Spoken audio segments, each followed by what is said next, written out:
Is that the lawyer? Live and recording. No, wasn't it? Good evening. I would like to call this regular meeting of the Board of Education to order. The next regular Board of Education meeting is on Tuesday, February 27th at 7:30 in the board meeting room. Is your mic on? Not on. Thank you.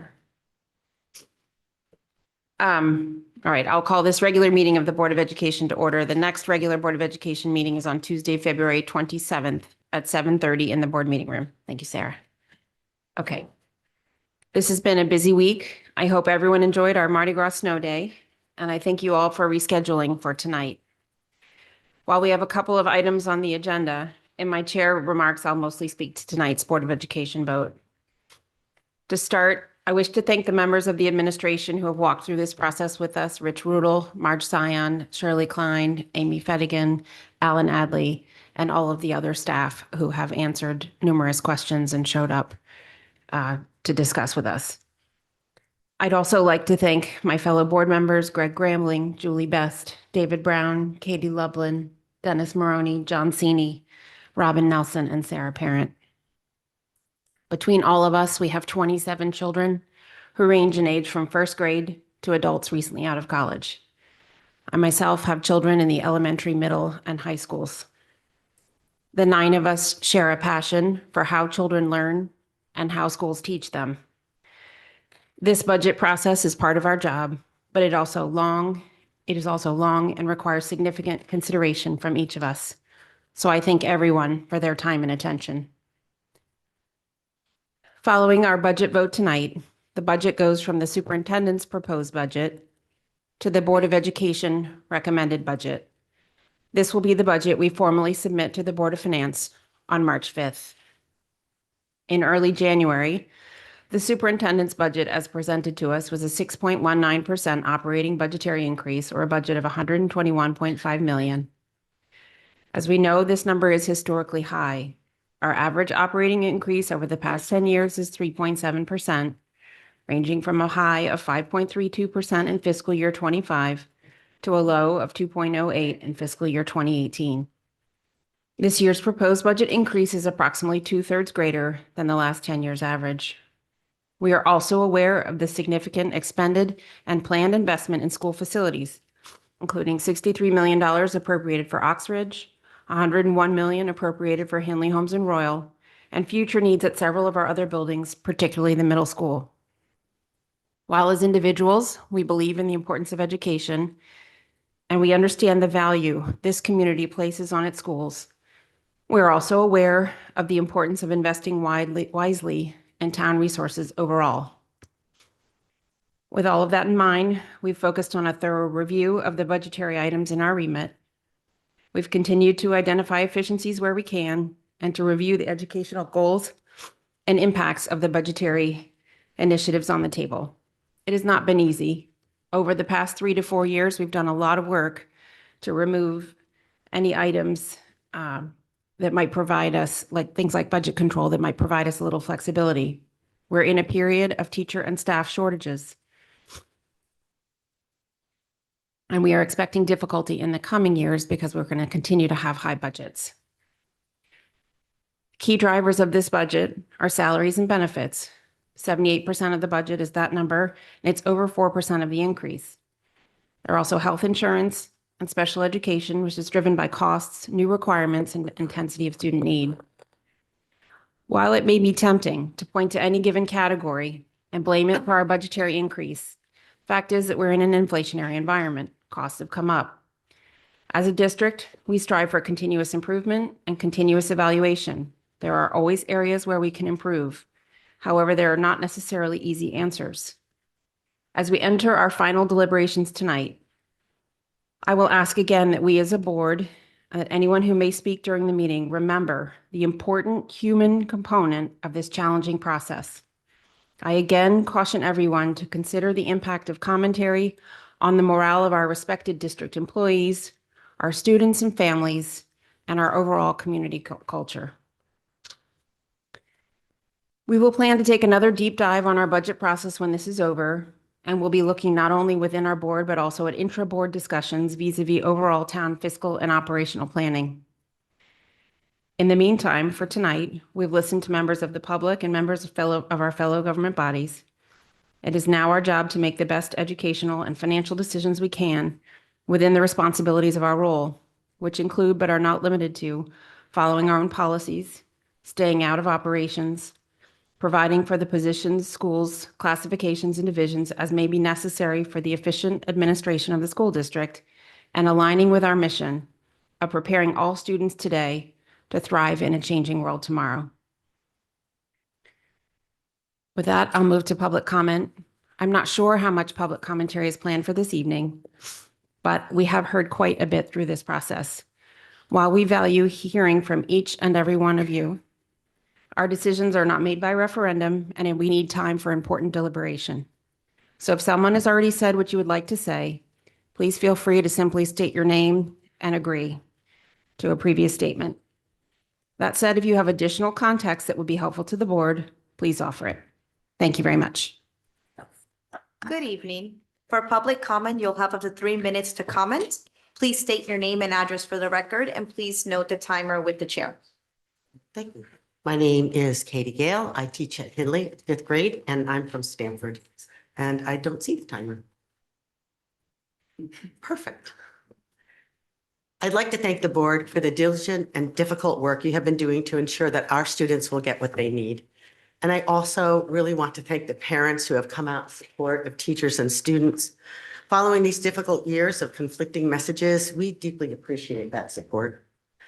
I spoke to you a few weeks ago about the communities that exist in our schools, the communities that provide not only the academic and creative and physical education that your children need, but also the supported environment that gives them a sense of belonging, because we know they need all of those things to thrive. Tonight, I want to tell you that your teachers can only do this if we feel valued, if we feel that we too belong. You have seen educators attending these meetings, so you know of our concerns. But you need to hear that we are all feeling less and less valued as professionals.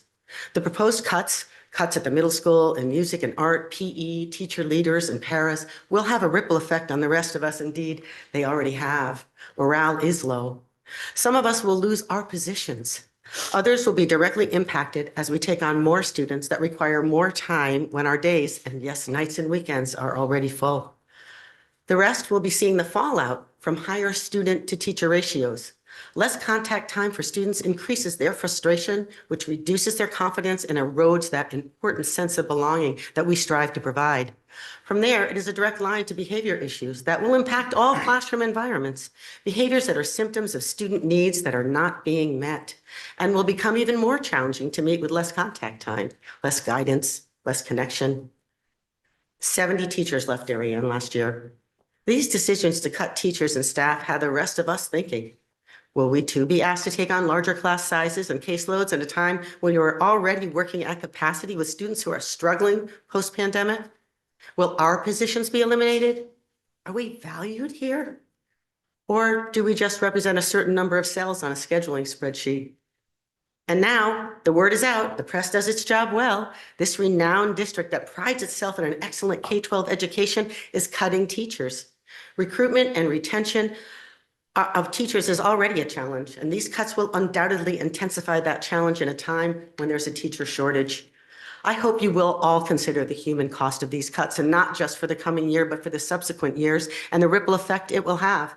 As a Darien career teacher who loves this community and has always felt that I belong here because I'm valued for my contribution, I can tell you that I need to feel that respect and sense of belonging too, to do this important work. And so do we all. Thank you.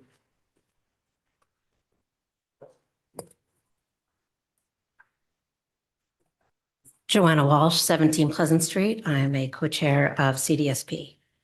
When I arrived in this town nearly 10 years ago, my oldest child started as a first grader at Hindley. Back then, Rita Ferry was in charge, one of those old school principals who ran things her way in the same vein as someone like Mary Michaels. Mrs. Ferry started all her parent meetings standing up in the front of the multi-purpose room, microphone in hand, by saying, "The Hindley School is for children." She'd often repeat herself as well. The Hindley School is for children. And I think this is how we should view all our education in town. The Henley School is for children. The Home School is for children. The Royal School, the Oxford School, the Tokenique School is for children. Middlesex Middle School, Darien High School is for children. This budget is not for children. As members of the Board of Education, your constituents elected you to make sure that the needs of the children in this town are met. And you all know that this budget does not do that. You are nodding yourself up and down to find ways to whittle and bend these numbers to a place where you won't get a cut from the Board of Finance or the RTM. Yet that's not your mandate. Your mandate from this town is to be the stewards of our children's education. It is the responsibility of other town governing bodies to prove that Darien can't afford it. When it comes to these deliberations, every one of you has shown you are being fiscally responsible. You are not piling on extraneous programs that are nice to haves. You already know that teachers, instructional aides, department chairs, campus monitors are not nice to haves. At this point, administration is saying, trust us, we'll be able to figure it out. We are at the end of the Board of Education's time with the superintendent's budget. Shouldn't it all be figured out already? There's no actual plan at the middle school, just 3 team model possibilities. There's no actual plan at elementary schools, just a promise of overages if it turns out there aren't actually enough specialist teachers to cover every section.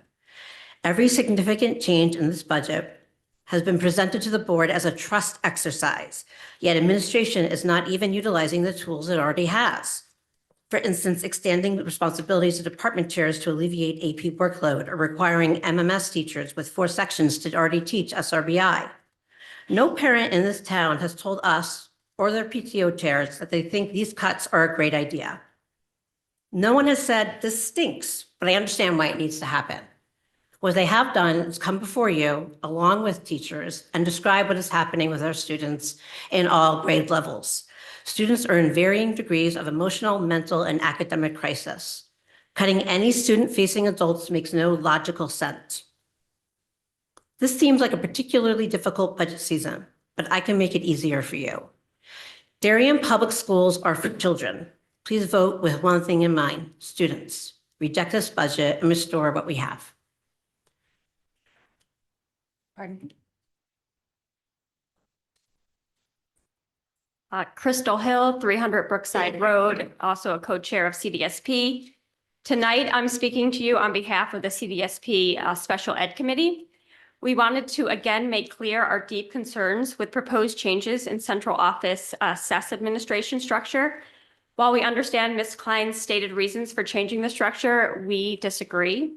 One of the themes, much to our chagrin, of this budget season's discussions is that special ed costs so much. We worry this narrative puts special ed versus gen ed against each other, but rhetoric aside, special education is growing exponentially. The SES AP positions at the elementary level are important and necessary, but they are still new. Only Henley and Holmes have had the same SES AP all through 3 years since this position was created. The other 3 schools have new SES APs this year. They are in the 4th month of their job. Why would we take away the position that is responsible for their job training? Consistency across all 5 schools and implementation of specialized learning is something Darien insists on. But how will that be guaranteed without one person making sure everyone is doing what they are supposed to be doing? Right now, for several months, have been speaking to, the Special Ed Committee has been telling administration that there needs to be consistency among the language that goes out about parents' invites to PPTs, that they need to be told that they have an in-person option. It's not consistent across the schools. That still has not been done, and that's just a change to an email. The creation of a K-12 director makes sense on paper, but not in reality. Before we move on to making sure there's consistency from grade to grade, K-12, we should make sure there is airtight consistency from kindergarten to 5th grade through all 5 buildings. An overall director position will not have the bandwidth to drill down on just elementary. It simply would take too much time.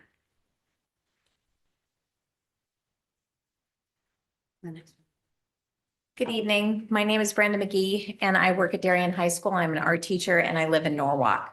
I'm here tonight to speak about the 0.8 FTE for the art educator and our department leadership.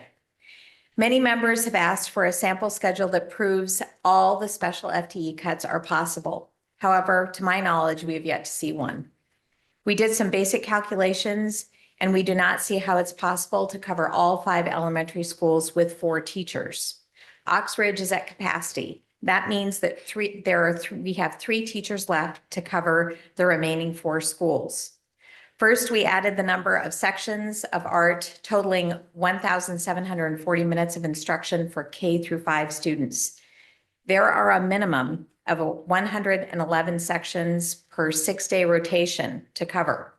If you divide that between 3 teachers, you will get 37 sections. 37 sections would violate the teacher contract. Teachers have 36 available slots. They need a duty-free lunch and a prep. You simply will not have enough FTE to cover the program with the proposed cut. Additionally, this proposed cut will impact a department that continues to engage and challenge students from elementary through high school.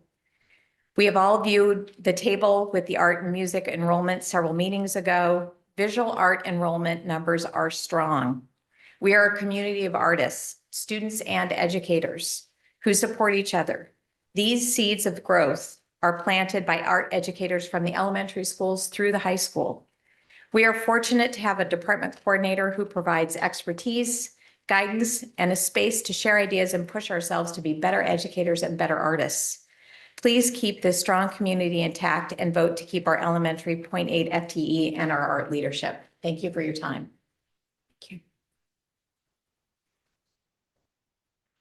Hi, my name is Tony Ann Rongo. I live at 57 Camp Ave in Darien. I'm the mom of a 4th grader at Oxbridge and a 6th grader at MMS. I am also a 3rd grade teacher at Oxbridge School. This is my 22nd year as an educator for the Darien Public Schools.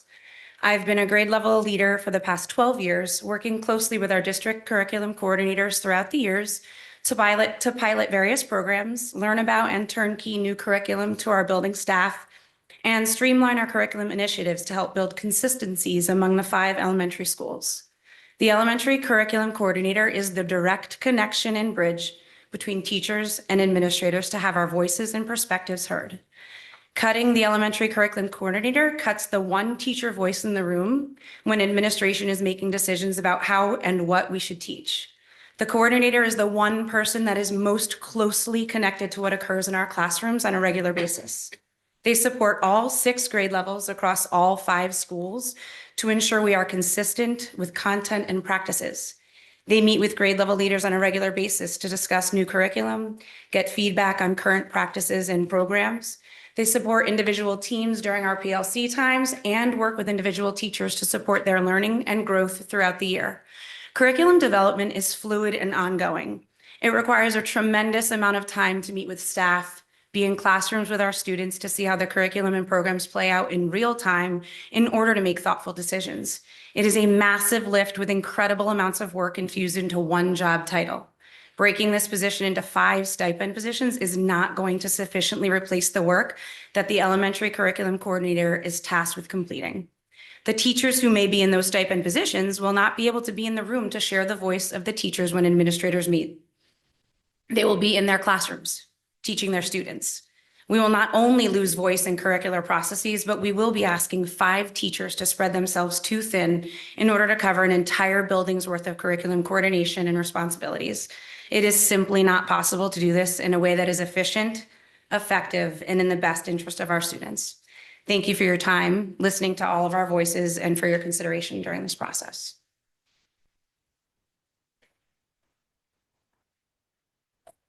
Hi, I'm Jen Fisher. I'm the Darien Education Association Vice President, and I live in Danbury. I'd like to start off by thanking the board for their engagement in the discussions surrounding this year's proposed budget. The job that you are tasked with is not an easy one, and on behalf of your teachers, we do appreciate your willingness to listen to our perspectives and your desire to hear more about our daily endeavors on behalf of our students. We want what's best for our kids. We hope the board and the administration understands our advocacy is to try to protect what is best for our kids. Having more itinerant art, music, and phys ed teachers is not what's best for our kids. When a teacher is dedicated to one building, they are by nature more available to students, not just in the areas of their expertise. but they are available for the social and emotional support and development of their students. For many kids, going to specials is the highlight of their day. It's their opportunity to create, explore, and innovate in more diverse and dynamic ways than in the traditional academic setting. Many students seek out their specials teachers with excitement to share about the goings-on in their lives, who won the Super Bowl, their successes and challenges, or to talk more deeply about what they're learning. The positive impact on student mental health is significant when they have more teachers who are available, invested, and who know them well. Cutting one art teacher will impact students in every elementary school. It cuts time for teachers to proudly display the work of their students around the school. It also cuts their opportunities to design instruction that incorporate more detailed projects because teachers will not have the time or the space to prepare. Cutting a physical education teacher cuts opportunities for enrichment and engagement in the daily lives of our students. Outside of gym class, you will often find our phys ed teachers at recess to help introduce a new game or to teach sportsmanship and teamwork. With less teachers and less availability, these opportunities become scarce. Cutting music teachers undermines opportunities for our fledgling musicians to participate in enriching opportunities like the Young Composers Program. Music teachers are not just teaching the classes on their schedules. Additionally, they are providing help, guidance, extra lessons, and other opportunities. Cutting teachers devalues the work that they do outside of their class schedules to support and enrich young students and to cultivate a love of creating music. We are asking you to please add back in enhanced opportunities for creative expression via the arts. Add back in the ability for our specials teachers to build long-lasting, meaningful relationships with their students. Add back in the ability to faithfully fulfill the strategic plan. Add back what makes Darien the best in education that you can find. Do not erode what makes us special. Build the district back up and prioritize what's best for our kids. Thank you for your time and consideration.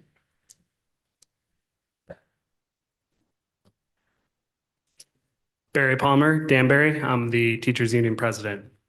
I want to thank the board for all of your efforts as volunteers serving our students in our community. This has been a grueling budget season. It's truly a labor of love, I'm sure. Tonight is an opportunity for the board to demonstrate that you've heard what so many parents, students, and teachers have said about maintaining the quality of education that's expected in Darien and to respond accordingly. Tonight, we have an opportunity to correct course and begin to put our community's resources where they will have the most impact. Please pause for a moment and reflect on the fact that district leadership has determined that the best response to increased student need was to cut instructional aides, cut teachers, increase class sizes, cut the arts, cut PE, but add 2 assistant principals at the secondary level to help facilitate meetings, and then built their entire budget around this idea. I have a great deal of respect for my colleagues in administration, but at some point we have to realize we can't solve every problem in this district just by hiring more administrators and outside consultants. We should be investing our resources on those positions that work closest with students. A quick comparison of our current staffing with the 2018-19 budget shows us that over the last 5 years, we have cut general education FTE despite relatively flat enrollment K-12. Over the last 5 years, we have remained stagnant in our special education teacher FTE despite our climbing identification rate. Over the last 5 years, we have added a significant amount of FTE that is not student facing. We need to understand that every time we pull resources away from our general education population and faculty, we're actually exacerbating the issues we have with our ballooning special education identification rate. Why would we choose this moment when our students' needs have so significantly increased to undermine programming, take away resources and teachers, and reallocate funds to fulfill an administrative wish list? To ask that our elementary and middle school students sacrifice more programming to pay the price because we've added so many non-student facing positions over the last few years is just wrong. It's time we finally admit these cuts are jeopardizing programming. Administration has had 6 weeks to show how their efficiencies wouldn't impact students, and for 6 weeks, they have been unable to do so. I truly believe that you are all serving on this board because you genuinely care about what's best for our kids. I have to believe that by now, after sitting through these last 6 weeks, you cannot still believe that these cuts won't significantly jeopardize the quality of education we provide. This may be the most consequential vote you have while you sit on this board. Please do what's right. Please vote for our students. Thank you.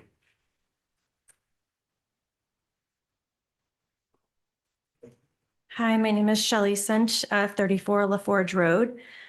Slightly different than most people you've heard from. I actually have a 15-month-old, so being in front of the Board of Education right now is never on my thought list.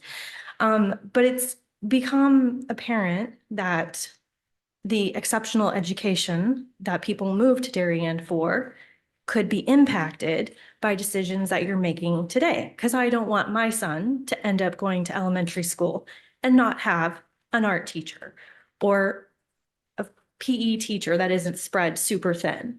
So the impacts that the things that you're doing today might impact future students. And I can guarantee you, I've talked to a lot of other parents who have young kids or people who have just moved to Darien, and this was quite shocking that this is the way that we're going. We move here expecting an exceptional education for our kids, and what I've been hearing and seeing lately is not that. So at some point, if Darien doesn't maintain the education that's expected, people will look elsewhere, and we will be noting how people are voting today, and maybe we need to make some changes going forward. But this is now getting to people who don't even have kids within the schools right now. So I didn't prepare anything specifically, but I've been to the last several meetings, and it's become very concerning, the direction that we might be going in, continuing to make cuts when that's not what I expected. And my husband was a graduate of Darien of 2003. So his experience here was very vast. Families lived here for a long time. But this is just quite shocking to me that this is where we're at in Darien.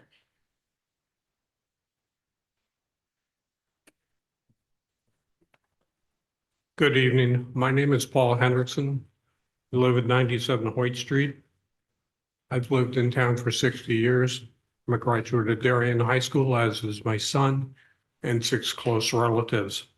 I want to thank the Board of Education, both past and present, for recruiting, developing, and retaining quality teaching staff.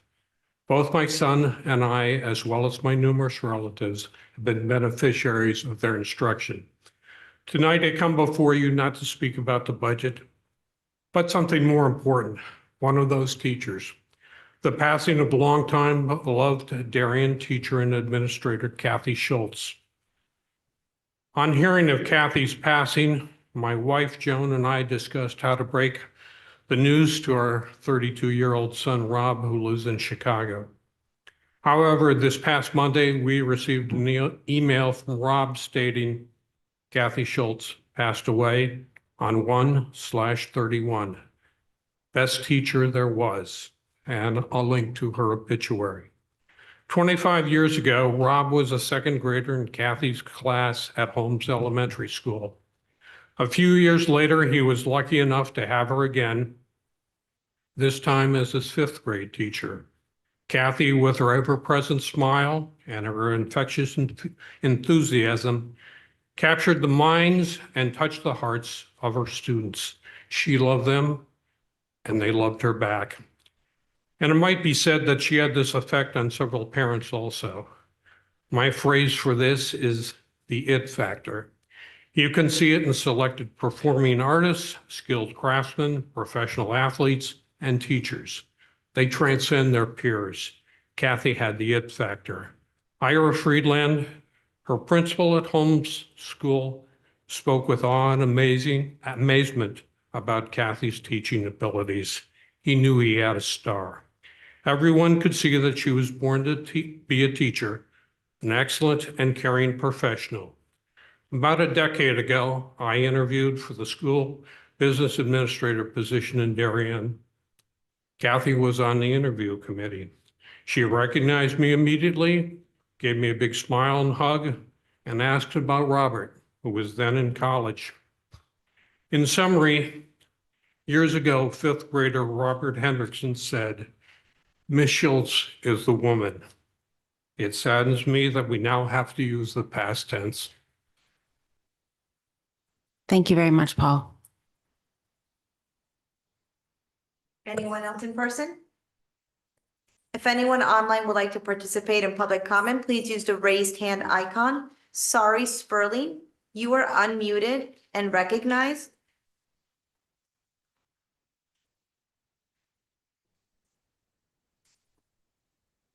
Good evening. I'm Sari Sperling, the art teacher at Royal Elementary School, and I live in Fairfield. Thank you very much for the time to speak. I'd like to take a moment to describe what these proposed cuts will look like and how they will affect the elementary art program at your children's schools. Darien has always valued having one art teacher per elementary school, and that art teacher would be with their kids for their whole journey through elementary school, teaching them and getting to know them for 6 years, then launching them to middle school. We usually have 5 dedicated art teachers for 5 elementary schools. That's 1 at each school. We currently have 4 art teachers. One of our art teachers has left and may not be replaced next year. So it's very possible that 3 of our 4 art teachers will be traveling to cover different schedules. These cuts will eliminate the consistency of that one dedicated art teacher, and that will affect the art programming here in Darien. Scheduling will be complex to make this work. Our teachers will have less prep time for each class. What does that mean? Well, that means if I'm trying to do a clay lesson, I may not be able to get the clay in the kiln for 3 weeks. Things are going to get lost. Students who miss a day will miss the project, or time may not allow clay to be used at all. I know it will happen because this is actually already happening to students. As I teach as an itinerant, because I already travel on F days to Hindley, and that also means that the Royal Art Room is not in use at that time. Students will engage in a more restricted range of programming, and due to scheduling constraints, the emphasis will shift to what's practical instead of focusing on the curriculum. And speaking of curriculum, when I was first hired by the district 4 years ago, classes were 1 hour long. We had time to involve all students in clay and other 3D projects such as sewing and weaving. The timing has been reduced to 45-minute periods. This change has been a challenge for the teachers to give children enough time to learn, create, and then the setup and the cleanup. Our once robust program and curriculum has diminished every year that I've worked in this district. Darien has a great deal of pride in their schools, and the art department is a big part of their children's experience. At any given day, if you were to visit the art studios in the Darien High School, you would see hundreds of kids deeply committed to their work, painting, ceramics, and their photography. They have arrived there because of the great and continuous programming that starts at the elementary schools. We have been talking a lot about our vision of the graduate, and with these proposed cuts, the district seems to be saying that the elementary art is not a foundational part of this vision of the graduate. Thank you so much. Thank you.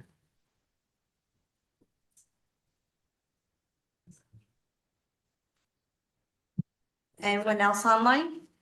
There are no raised hands at this time.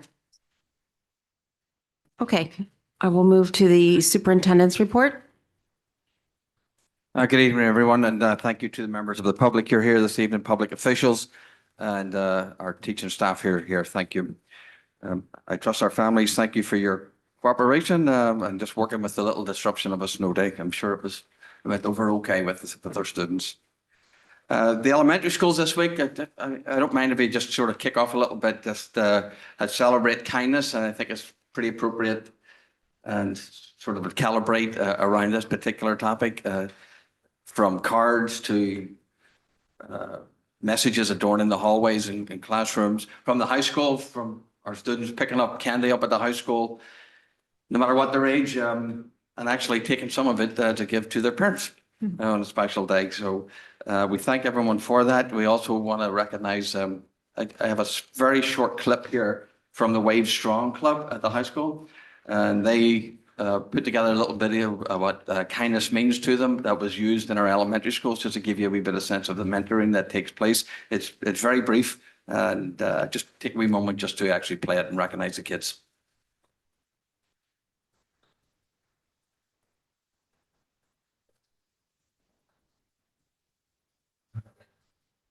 Got this feeling inside my bones. It goes electric, baby, when I turn it on. Hi, my name is Katie Coslow. I'm a senior and I'm the president of Theater 308. Kindness matters to me because you never know what someone's going through in their life, so it's important to spread kindness to everyone at all times. Hi, I'm Sadie Stafford and I'm a senior at Darien High School. Something that I wish I knew about kindness when I was in elementary school is that it is limitless. It can be any of the little things you do, any of the big things you do, and everything in between. From supporting one another, checking in on each other, kindness is the most important thing to incorporate in your day-to-day life. My name is Sophie DuPont. I'm a junior at DHS, and I like to show kindness by giving the people and animals that I care about hugs, like my dogs. Hi, I'm Cal Leonard and I'm in Theater 308, and I think that kindness is awesome because it creates warm, nurturing environments like the one in Theater 308. So many people that I've met here are kind and they show me to be proud of myself. Hi, I'm Maggie Bellissimo. I'm a senior at Darien High School. I show kindness by making sure to constantly reach out to friends, family, and people I normally don't spend a lot of time with. I check in on them and see how they're doing and listen to any problems they might be having. Hi, I'm Juliet Andover, and I'm a junior in Darien High School, and I take drawing and painting. And I think kindness is important because it's always good to do what you can. Hey, doing? I'm Will Browner. I'm a junior on the Darien Lacrosse team. Kindness to me is just making sure no one around you feels alone, and you can do this by periodically checking in on those around you, making sure they feel safe. I'm at Bryce Ford, minus friendly, we're both students at Darien High School, and EMTs are both people. In elementary school, I wish I knew the importance of spreading kindness, but I wish I knew how kindness can make someone's day. Hi, I'm Kay Williams. I'm a junior at Darien High School, and something I wish I knew about kindness in elementary school that I know now is how important kindness is. While it may be a small act that only takes you 8 seconds out of your day, it can really change someone else's life. Hi, one way I show kindness is by making sure everybody feels included on the basketball team. Whether it's during pasta dinners, in practice, or on the bus rides up to the games, I make sure people feel included and that everybody knows that we're all one family together. I'm Coach Shelton. I'm a senior at Darien High School. I play football, and to me, kindness is fun. It's just being there for people, checking in on them, making sure they feel included and loved and appreciated.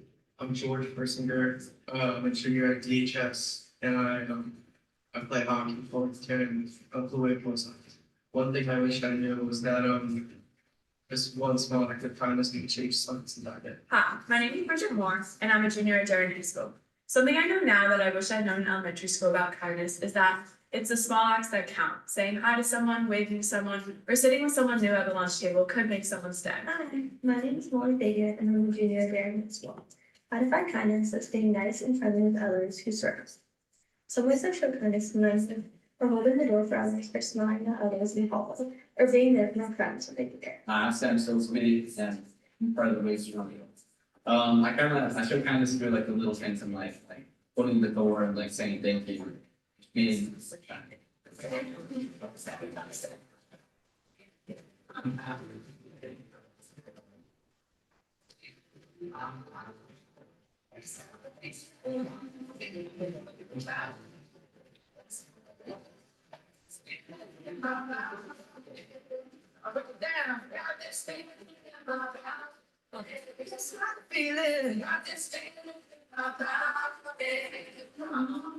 So thank you to the members of the Wave Strong, also to the members of our PTOs around the district, because they have been assisting with kindness and expressing their gratitude and kindness to our staff, and also to our staff for their wraparound services and compassion this week, and having a wee bit of fun also with the kids.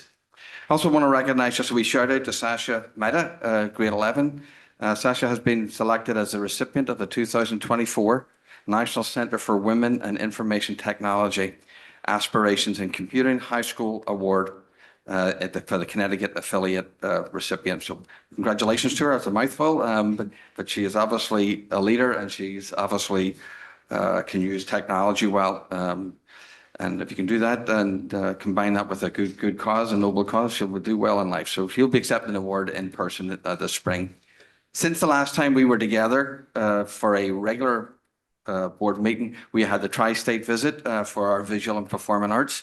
So that was a couple of days from January 31st through February 2nd, where they came and visited the district, talked to staff members, students, board members, administrators, teachers, parents, and they've sort of evaluated the program as to how we're providing services in those particular performing and visual arts programs and hardware service on our kids. We will receive that report. That was well received. The visit, thank you for the board members who participated. We look forward to receiving that report in a couple of weeks. And Jacqueline is here. Colleen is not here, but I want to just give a shout out to Jacqueline and Colleen for their terrific job leading the Tri-State Steering Committee. They did a fabulous job, impeccable preparation, went over really well. So she's in here somewhere, around. Thank you, Zach.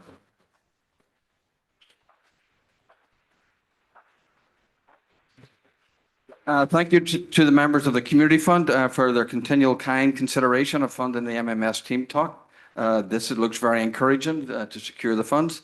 Dr. Dad will be speaking with the Community Board again on February 27th at their board meeting. K-3 reading curriculum, as was reported at the Curriculum Committee, the District K-12 Literacy Steering Committee. Many people or several of our staff members are on that. Thank you. We continue to simultaneously work with the state, and we have another meeting scheduled next week as we continue to seek to understand and ask clarity around this particular task. The last Wednesday was Read Aloud Day, and many of us participated in that. I just want to thank the teachers again for facilitating, and also for the community members. We had first responders there, public officials there, parents there, community members there who participated, and as is usually the case, you get more out of that than you actually get contributing to the students. But thank you for opening the doors to the classrooms and for facilitating that experience.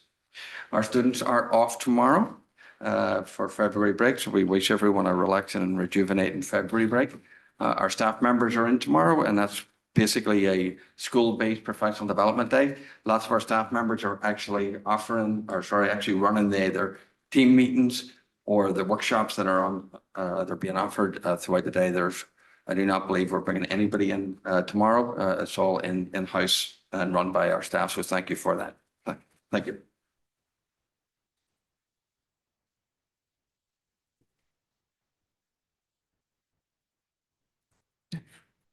Jill. Sorry, I'm up. Yes, thank you. Okay. We don't have any student representatives here this evening, so I will move on to the approval of the minutes. May I have a motion to approve the following minutes of the regular meeting held on January 23rd, 2024, minutes of the special meeting held on January 23rd, 2024, and minutes of the regular meeting held on January 30th, 24, minutes of the special meeting held on January 30th, 24, and minutes of the special meeting held on February 6th, 2024. Julie, seconded by Dennis. All those in favor? That is unanimous. Thank you very much. Okay. Board committee reports. Sarah. The curriculum subcommittee met last Thursday, February 8th. We talked to the literacy update as well as about play-based learning. Amy will bring play-based learning back on for our next regular meeting. And of course, we'll have a literacy update as always on our monthly subcommittee updates going forward. Thank you. Anyone else? Julie? Thank you. The policy committee met last Friday. There are a handful of policies in the packet for tonight for a first read. Okay. John? In finance, it's Tuesday. Sorry, finance was scheduled Tuesday, but canceled because of snow, and it's been now rescheduled for Monday, February 26th at 8 a.m. if I'm not mistaken. That's correct. Thank you. Okay. All right. With that, I'll move on to presentations and discussions, further discussion and action on the 2024-2025 proposed budget. Alan, you have a little something to talk to us about, and then I'll open it to board members for any commentary. So there are two documents that were not part of the particular package that was sent out. So they have been posted on the website. One of it is just 2 slides that I have, and then the other one is a revised ad cut list that is before the board at the moment and is also online.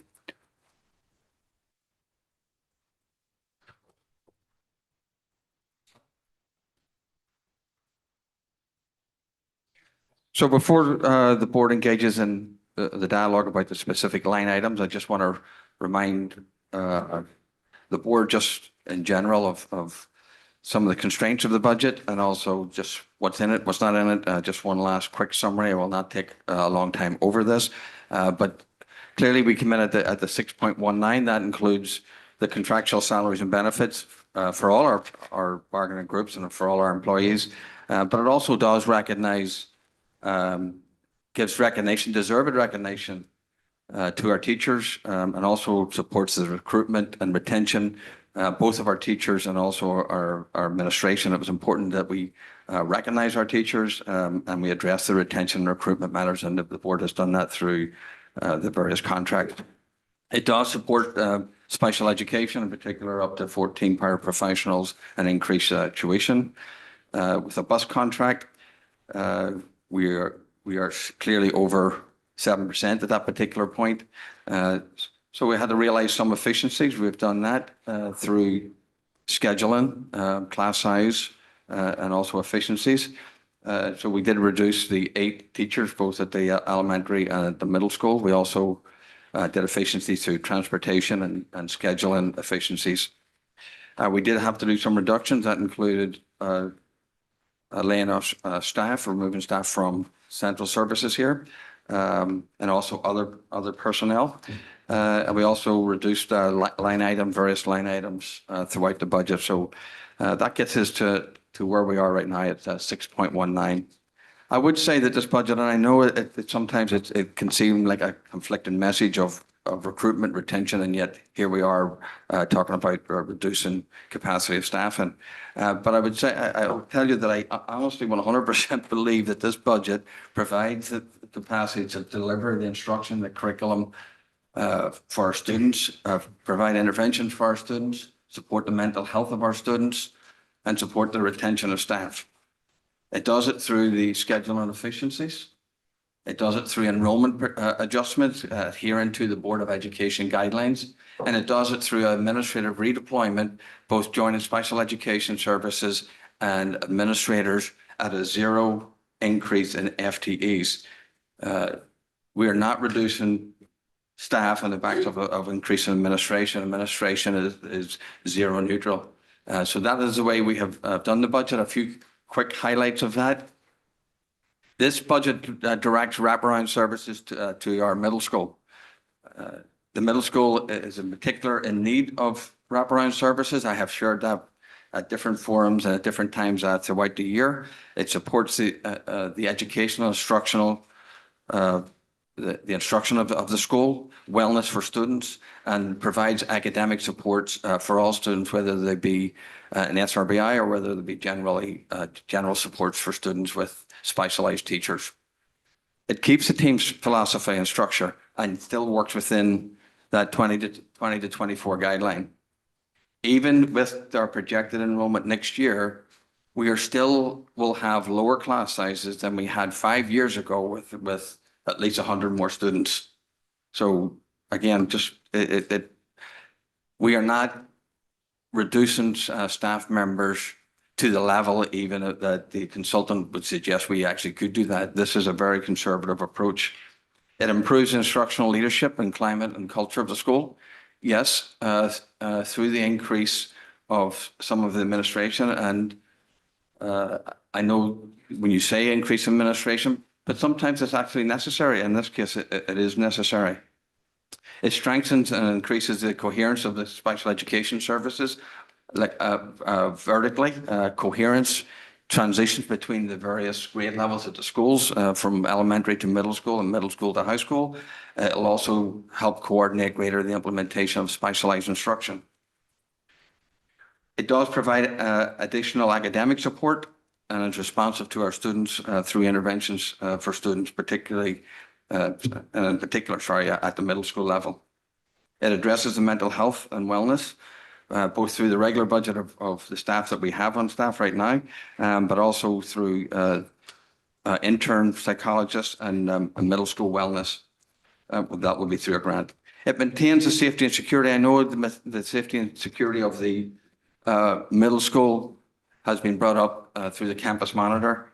That campus monitor, again, was put in place specifically before COVID to assist with the sort of flow of traffic at the middle school.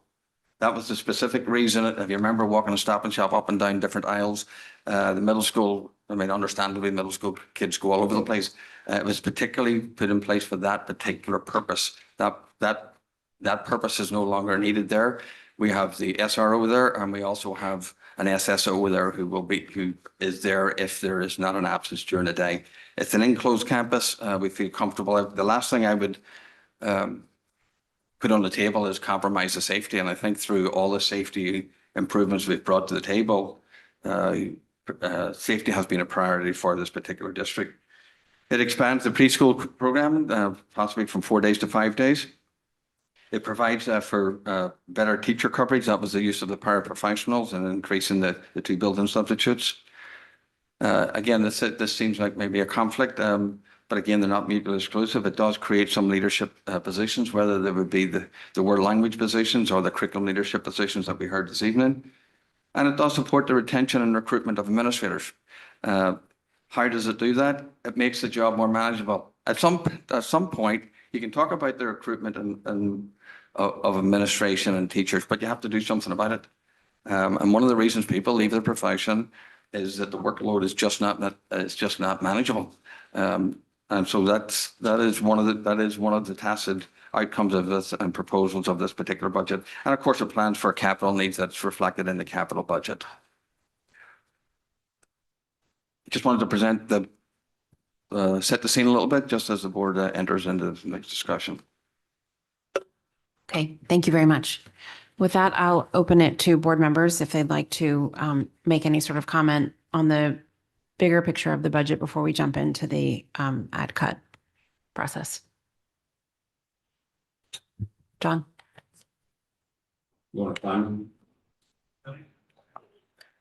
Joking aside. So thank you. Indulge me for a few minutes, but this is my 5th budget season as board member. And as our chair has pointed out several times in recent weeks, it's a difficult year. I mean, even stemming back to my RTM days over 15 years ago, or about 15 years ago. But this doesn't come to a surprise. We all knew it. And that's why for the first time, this board published a preview of the district expected expense growth, or as I cheekily called it, the baked in analysis, late last fall. We gave our partners in local government and our constituents a preview of sorts related to the fiscal challenges we're about to face for this district's fiscal year 2024-2025 proposed budget.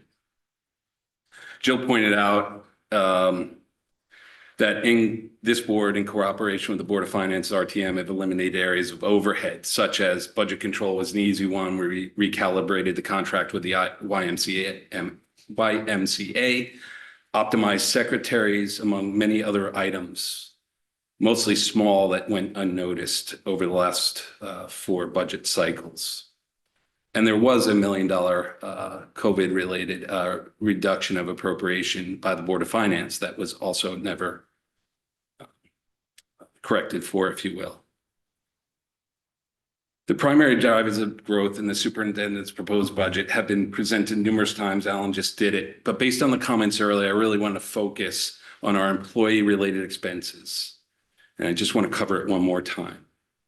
The salaries increase amounts to $3.6 million, representing over half of the total $7.1 million proposed budget increase. Health benefits and retirement payments represent another $1.5 million of the $7.1 million proposed budget increase. To sum it all up, 70% of the total proposed school budget increase, the superintendent's proposed school budget increase, is directly related to employee salaries and benefits, even after adjusting for the proposed enrollment-driven staff reduction in scheduling efficiencies proposed by Dr. Atlee and being considered this evening. So I'm partly to blame. I participated on the negotiating team over the last 2 years. Both the current teacher's contract involved that, and more recently to represent the board in the administrator's contract, and we even got involved, I believe, in the secretary's contract or the admin assistant's contract. The agreements reached for these contracts were not only deemed revolutionary due to their focus on catching up our lower salaried educators and administrators relative to surrounding districts, but also deemed innovative and fair among all parties involved.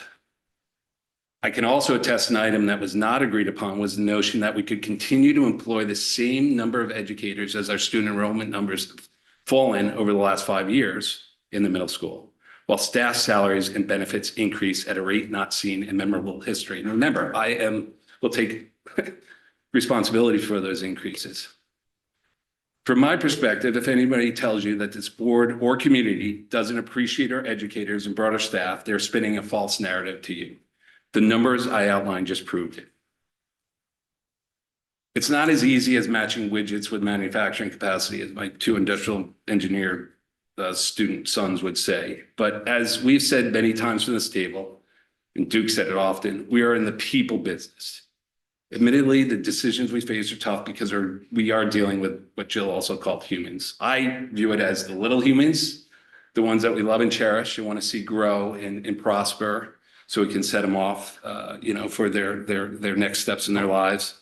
And the big humans, who are the educators we share deep admiration and respect for as they teach and guide our littles through their childhood years. But when there's less littles in the classrooms, it's the board's policy, and I would argue its duty to right-size the number of the bigs being paid and supported by our taxpayers. Hearing up to 40 Middlesex teachers are only teaching 4 sections, one below most of their contractual obligations, speaks volumes of the amount of educational excess capacity driven by the middle school's declining enrollment. And again, 114 students over the last 5 years, and modest increases granted, projected, but very modest. These are not made-up figures. It's data that has driven Middlesex classroom size out of line with the board's classroom policy. Well, over the short term, such adjustments can be somewhat disruptive, and I feel it, and painful on a human level. The right decision for the well-being and fiscal health of our high-performing district and our broader tax-paying community is to right size. All my decisions this evening will be made with one clear goal: meeting the mission of the district, providing the quality of education parents expect in a most efficient manner for the benefit of our entire community over the long run. So I really appreciate everybody's time this evening, and I hope we'll go over 3 minutes. Would anyone else like to speak? Dennis? Yes, so in thinking about tonight, I kind of just went back and looked through the Connecticut Association of Boards of Education and looked at roles and responsibilities of board members. The first, so I cherry picked through the roles and responsibilities and pulled out 8, I think, 7, 1, 2, 3, 4, 5, 6, 8. So the roles and function of board members are often misinterpreted by the public. The school board is a policy-making body, and members are the chief advisors to the superintendent. Board members do not manage the day-to-day operations of a school district. They see to it the district is well managed by professional administrators. Individually, they have no more authority than any other member of the public. School boards are not responsible for the day-to-day management of the school district. That job is left to professional educators hired by the school board. The school board delegates district administration and daily operations to the superintendent. And then it goes on to say, what does a good board member look like? A good board member should vote at all times in the best interests of the school district. A good board member avoids administrative decisions or attempts to second-guess the administration. The superintendent is a chief administrator, and the board has no administrative function. A good board member is flexible and realizes there are times when changes must be made, when tradition cannot be honored, and when pressure must be ignored. A good board member is interested in obtaining facts, but also remembers that the administration has a responsibility for operating the schools and cannot spend all its time making reports to boards. And lastly, a good board member is able to support a decision when it's voted upon. Thank you, Dennis. Would anyone else like to speak? Sarah? Thanks. I've said repeatedly at this table that I view my role on this board as supporting and advocating for the most robust educational experience for each and every child enrolled in the Darien school system. I do, and always will, think of the kids first. A robust educational experience is undoubtedly expensive, and it absolutely includes some nice to haves in addition to the need to haves. That is what Darien families expect when they move to town for our supposedly excellent schools. I have also said repeatedly that I do not support the notion of backing into a number when examining a budget. To me, the Board of Education's job tonight is to approve a budget that best supports Darien's children and teachers while taking care to be as fiscally responsible as possible. It is then the role of the other governmental bodies to decide how and if to fund the schools as the Board of Education suggests is best. This budget, as it's been said multiple times, is particularly challenging as our conversations have shown. I want to thank Alan and his team for all of their work on this. They have many stakeholders to make happy through their budget. It's an impossible job. Dr. Adley has said in multiple cases that some of his proposals are because of financial pressure, and given the option, the reductions would not have been included. Again, my opinion is that the Board of Education needs to put forward the budget that is best for the students and staff. To that end, I do want to speak specifically to one of my votes tonight. I will be voting to add back the teachers in the core academic subjects at the middle school. I feel strongly that voting to cut these teachers sends a message that while this board says we are trying to recruit and retain the best teaching talent, we actually are doing the opposite. Board members have heard in the past few weeks that candidates have withdrawn their applications to work in Darien because after listening to our meetings, they don't see us supporting our staff and the holistic needs of our students. Cutting an entire team of teachers reaffirms that belief, and I cannot and will not support that. I also want to speak to those who suggested that we are violating policy if we do not cut these teachers. Class size policy 6510 states that class size and student learning is complex and affected by grade level, instructional methods, and procedures, among other things. At our October 24th meeting, we were shown data about the current class sizes at Middlesex.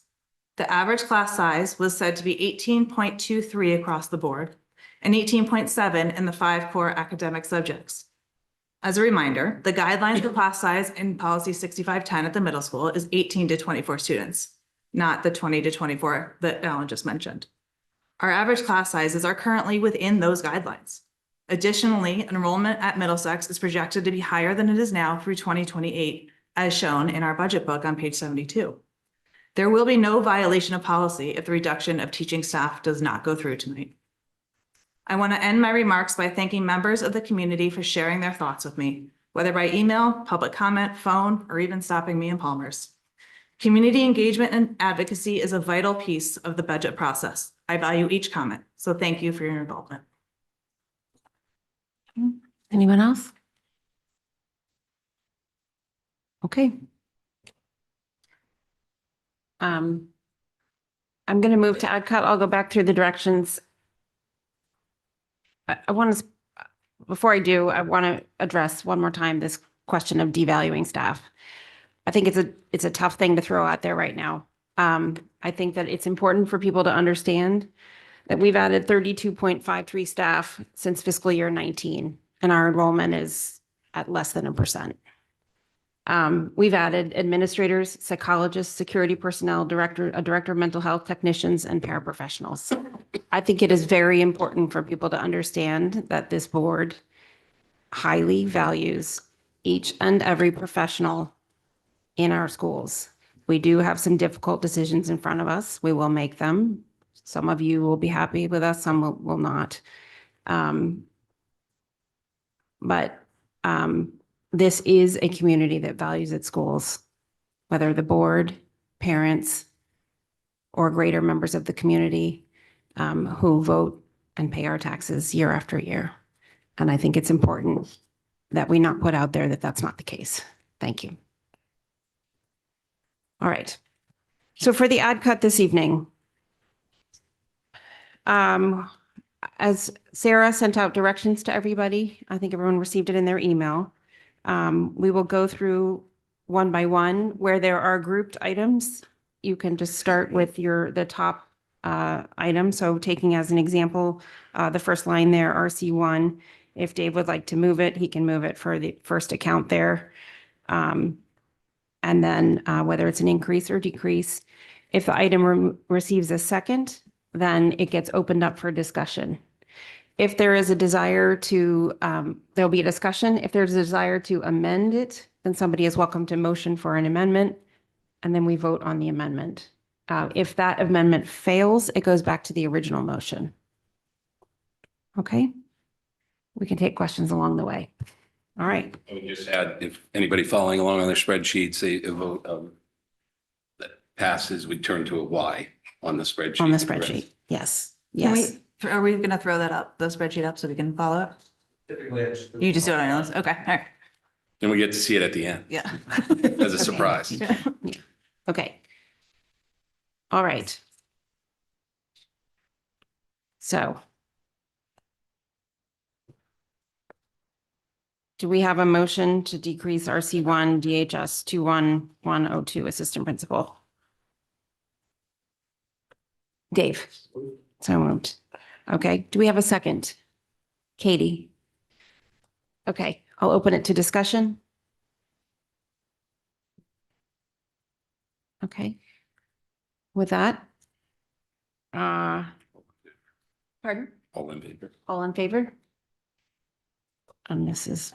Okay. Right, can you read Oh, them it's- out? Yeah. Yes, all in favor is Rambling, Best, Brown, Lublin. The motion fails. Well, we have to vote no. All opposed. Maroney, Sini, McCammon, Parent, Nelson. The motion fails. Okay. Is there a motion to decrease RC3 MMS 21112 assistant principal by $186,740? So moved. Is there a second?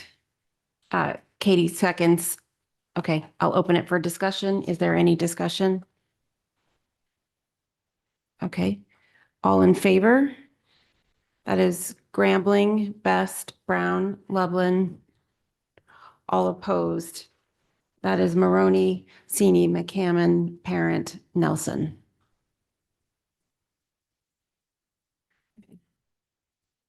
Is there a motion to increase? Right, RC 14 21314 art coordinator by $28,639. Katie moves. Is there a second? Julie seconds. Is there any discussion? Yes, John. I would just add, for the public, we are also, when we're voting on this, approving the linked insurance or other benefits to these. So we're voting as a block, just for those who might be following along on a spreadsheet at home. Thank you. Okay, any discussion on this item? Yes, Julie. Thank you. And just to add also, this item has implications regarding the proposed director of visual and performing arts. So just to be clear, I think what we're talking about, is that correct? Yeah. So to restore the art coordinator would mean, that we would be talking about not moving to the proposed director of visual and performing arts. Thank you. Okay, And Rich, you'll make those adjustments as we go or catch us if we, okay, thank you. okay, all those in favor? Best, Lublin. Okay, all those opposed? Grambling, Brown, Maroney, Sini, McCammon, Parent, Nelson. Okay. Do I have a motion to increase RC 18-11023 salary savings by 50,000? Robin moves. Is there a second? Dennis seconds. I'll open it for discussion. Can I just ask Rich, this $50,000 number, I mean, clearly you put in a number. What do you, is this 50,000 unattainable, do you think, or I would just love a little more color around it. So I think given that the two assistant principals passed in favor, an additional 50,000 is likely attainable. Given it has to go through all the processes and the RTM is not until May, assuming no changes in those categories. By the time you post, you interview, assuming the person has to give notice, they're probably not starting July 1st. So another $50,000 would probably. Okay, thank you. Okay. Robin. Just one additional comment, and part of the reason I did the increase is just looking at our current year salary savings currently is $220,000 in the forecast, and it increased 100,000 since October. So I thought having 100,000 total in salary savings would make sense for next year. Okay, thank you. John? And just noting, this is a brand new category too, so limited history on it. Okay, all those in favor? That is Grambling, Best, Brown, Maroney, Sini, McCammon, Parent, Nelson. All those opposed, Lublin. Okay. Do I have a motion to increase RC 19-191-2006 elementary curriculum coordinator? Sarah, do I have a second? Looks like we skipped one. I think we was I did. Contract support. Yes. Thank you, Katie. Well. Okay, That's the one that's. that's the one that's It's tied to the other that. one. Other ones. So Rich, is there anything to vote on there? I mean, technically, I think you probably have to vote, but since it's tied, it's probably a no. Okay, all right. Thank you, Katie, for flagging it. Is there a motion to decrease Katie. 18? I'll second. Okay, Katie moves, Sarah seconds, and then all those in favor. Katie, I'm sorry, Best, Lublin. All those opposed. Grambling, Brown, Maroney, Sini, McCammon, Parent, Nelson. Okay. Now we're on RC 19-191-2006. Sarah, are you? I'll make the motion. Moving? Okay, do I have a second? Okay, Julie? All right, I'll open it to discussion. Okay. I'll Yes. speak up. I mean, I think we've heard quite a bit of value offered by the elementary curriculum coordinator, but I will say also, I do feel that there are a few layers isn't the right word, but a few resources being lost at the elementary level in this budget, which concerns me. And so I'm supporting adding this person back because I think our earliest learners need at least as much attention as we can give them to hopefully set them off on the right path moving forward in their educational career. I will just reiterate the purpose that I put this back on is that there are at least two pieces of legislation that will significantly impact our earliest elementary curriculum. And I think this position adds a ton of value for that and we'll support that. Okay. It does include leadership stipends for teachers and teacher leaders to do some of the work, correct? The proposal includes the stipends instead of the Yes. curriculum coordinator, right? I'm Yes. sorry. Yes. Okay. All those in favor?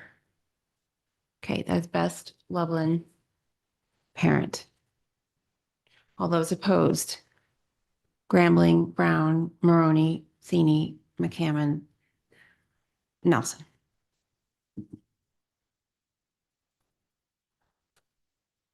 Okay. Do I have a motion to increase 21211 Program Director K5 by 186,740? Katie, do I have a second? Julie, I'll open it for discussion.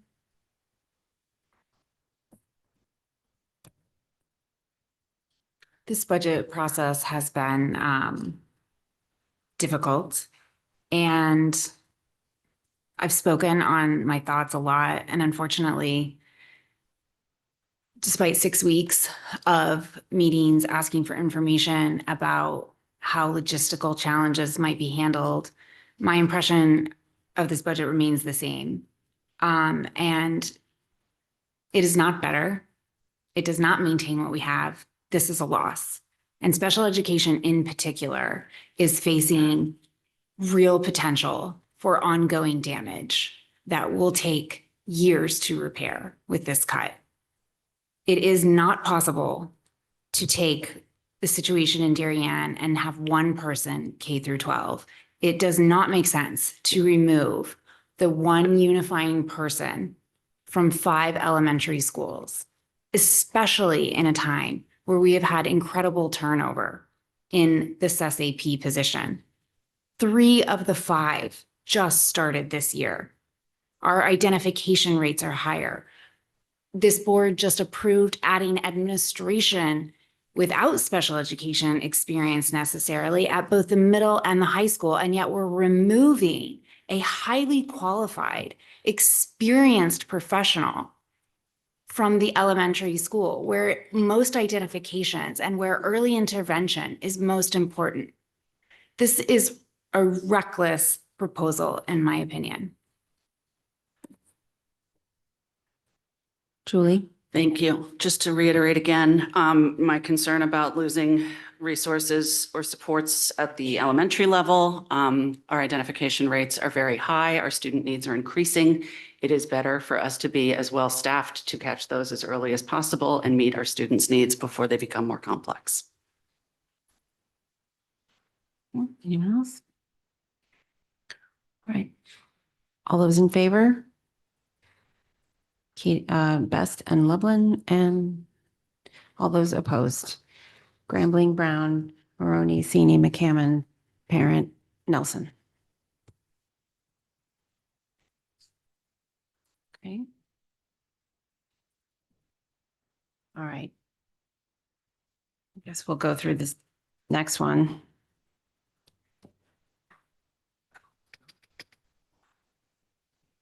To increase 21201, Director of Special Education by 205,142. Do I have a motion? Katie, second, Julie. Although, nope, open for discussion. Okay. All those in favor? Okay. Best and Loveland. All those opposed? Grambling, Brown, Maroney, Sini, McCammon, Parent, Nelson. Okay. Program Director 612, 21211, 188,740. Have a motion? Wait, where are you? Which one? Where? Those are all That was a bundled, I block. think. Those block. Those are all possible. Well, I know, but. Okay, So since the Director of Special Ed K-12 failed, then by definition, the next one is. the next one fails. Okay. Do I then need to go do the next one, 21201, Director of Special Education for 205, the inverse? No, because the other one passed. Okay. All right, so I can go all the way down to Director of World Language. Yep. Okay. Motion to create a for 21201, Director of World Language K through 12 for 155,038. Do I have a motion? Sarah, do I have a second? Julie? I'll open it for discussion. I've shared my views. I feel like this is well, I know that the district does not, if we do place a high value on world language, I think the optics is devaluing that department, which we all value strongly. I worry about the optics of not having a person in that position. It is a core academic department. Robin?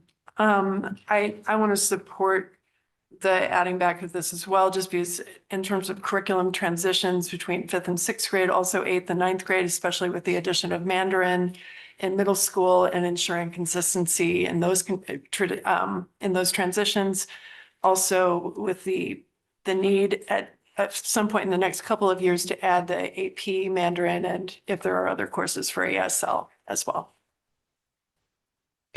Julie? Thank you. I'll just agree with what both of the people across the table just said and add. I also think it's a dynamic department and it's growing, and it's critical piece of connecting our students to the world. And I think to not give it the gravitas that it deserves by removing having a department chair is doing us and our students a disservice. So I think it's pretty key. It sounds like to not have a department chair, we're going to just kind of stagnate or just kind of ride it out. And that's not what we do or what we should do. I'm going to be supporting the cut, but I will be looking at it closely. I think it's a critical department. I think that these skills matter very much, and I'll be looking to see how the teacher leader model works for this program. Because I do believe in the critical importance of world language to prepare our students for a global environment and to prepare our students for their environment here, including in particular American Sign Language and the importance of that language through our schools. Can I just add one more, please? I'm sorry. Sure. I just did want to point out, I'm quite certain that this was a position that was specifically spoken about as being driven by the financial pressure. So this was not something that would have gone in here lightly. And I want to recognize that and remind us that it's not our job tonight to make the numbers work. I recognize we need to be responsible and certainly cognizant of it, but our job here is to put together what we think is the best possible budget. Yeah. I think it was also the size of the department, but Which is why I expanded it to a K-12 position, keeping that in mind, that this, I understood the size. So by enlarging the position K-12, to me, that took care of that. John? Can I understand what make the numbers work and who agreed to anything like that?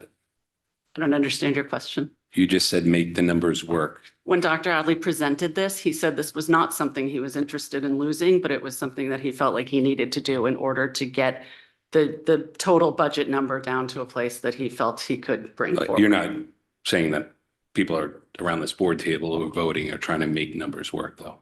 No, Okay, I wanted to thanks. say, Okay, I as just we wanted- do our deliberating, I just thought that was an important piece to remind people of. That That's a this- true statement, yes.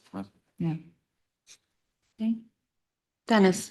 For me, I think we're talking about, well, we'll be talking shortly about reducing our teaching staff and here we're talking about adding an administrator, and I just can't add an administrator when we're talking about reducing our teaching staff. Okay.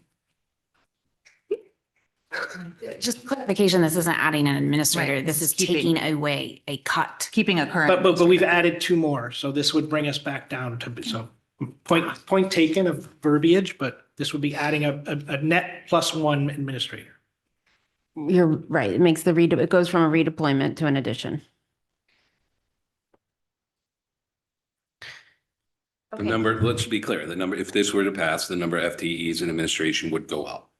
Correct? Correct, yeah. Also, to be clear, the FTE is like, if this were to pass next year, the two new people that are on the staff are going to be the APs, not the world language department chair, which has been there since the inception of department chair.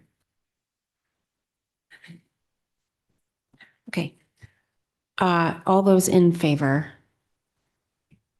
Best, Loveland, Parent, Nelson. All those opposed?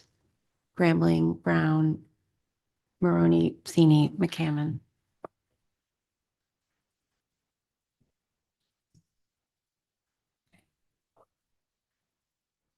A motion to decrease RC 16-12-001 consultant services by 20,000. I'll make the motion. Do I have a second?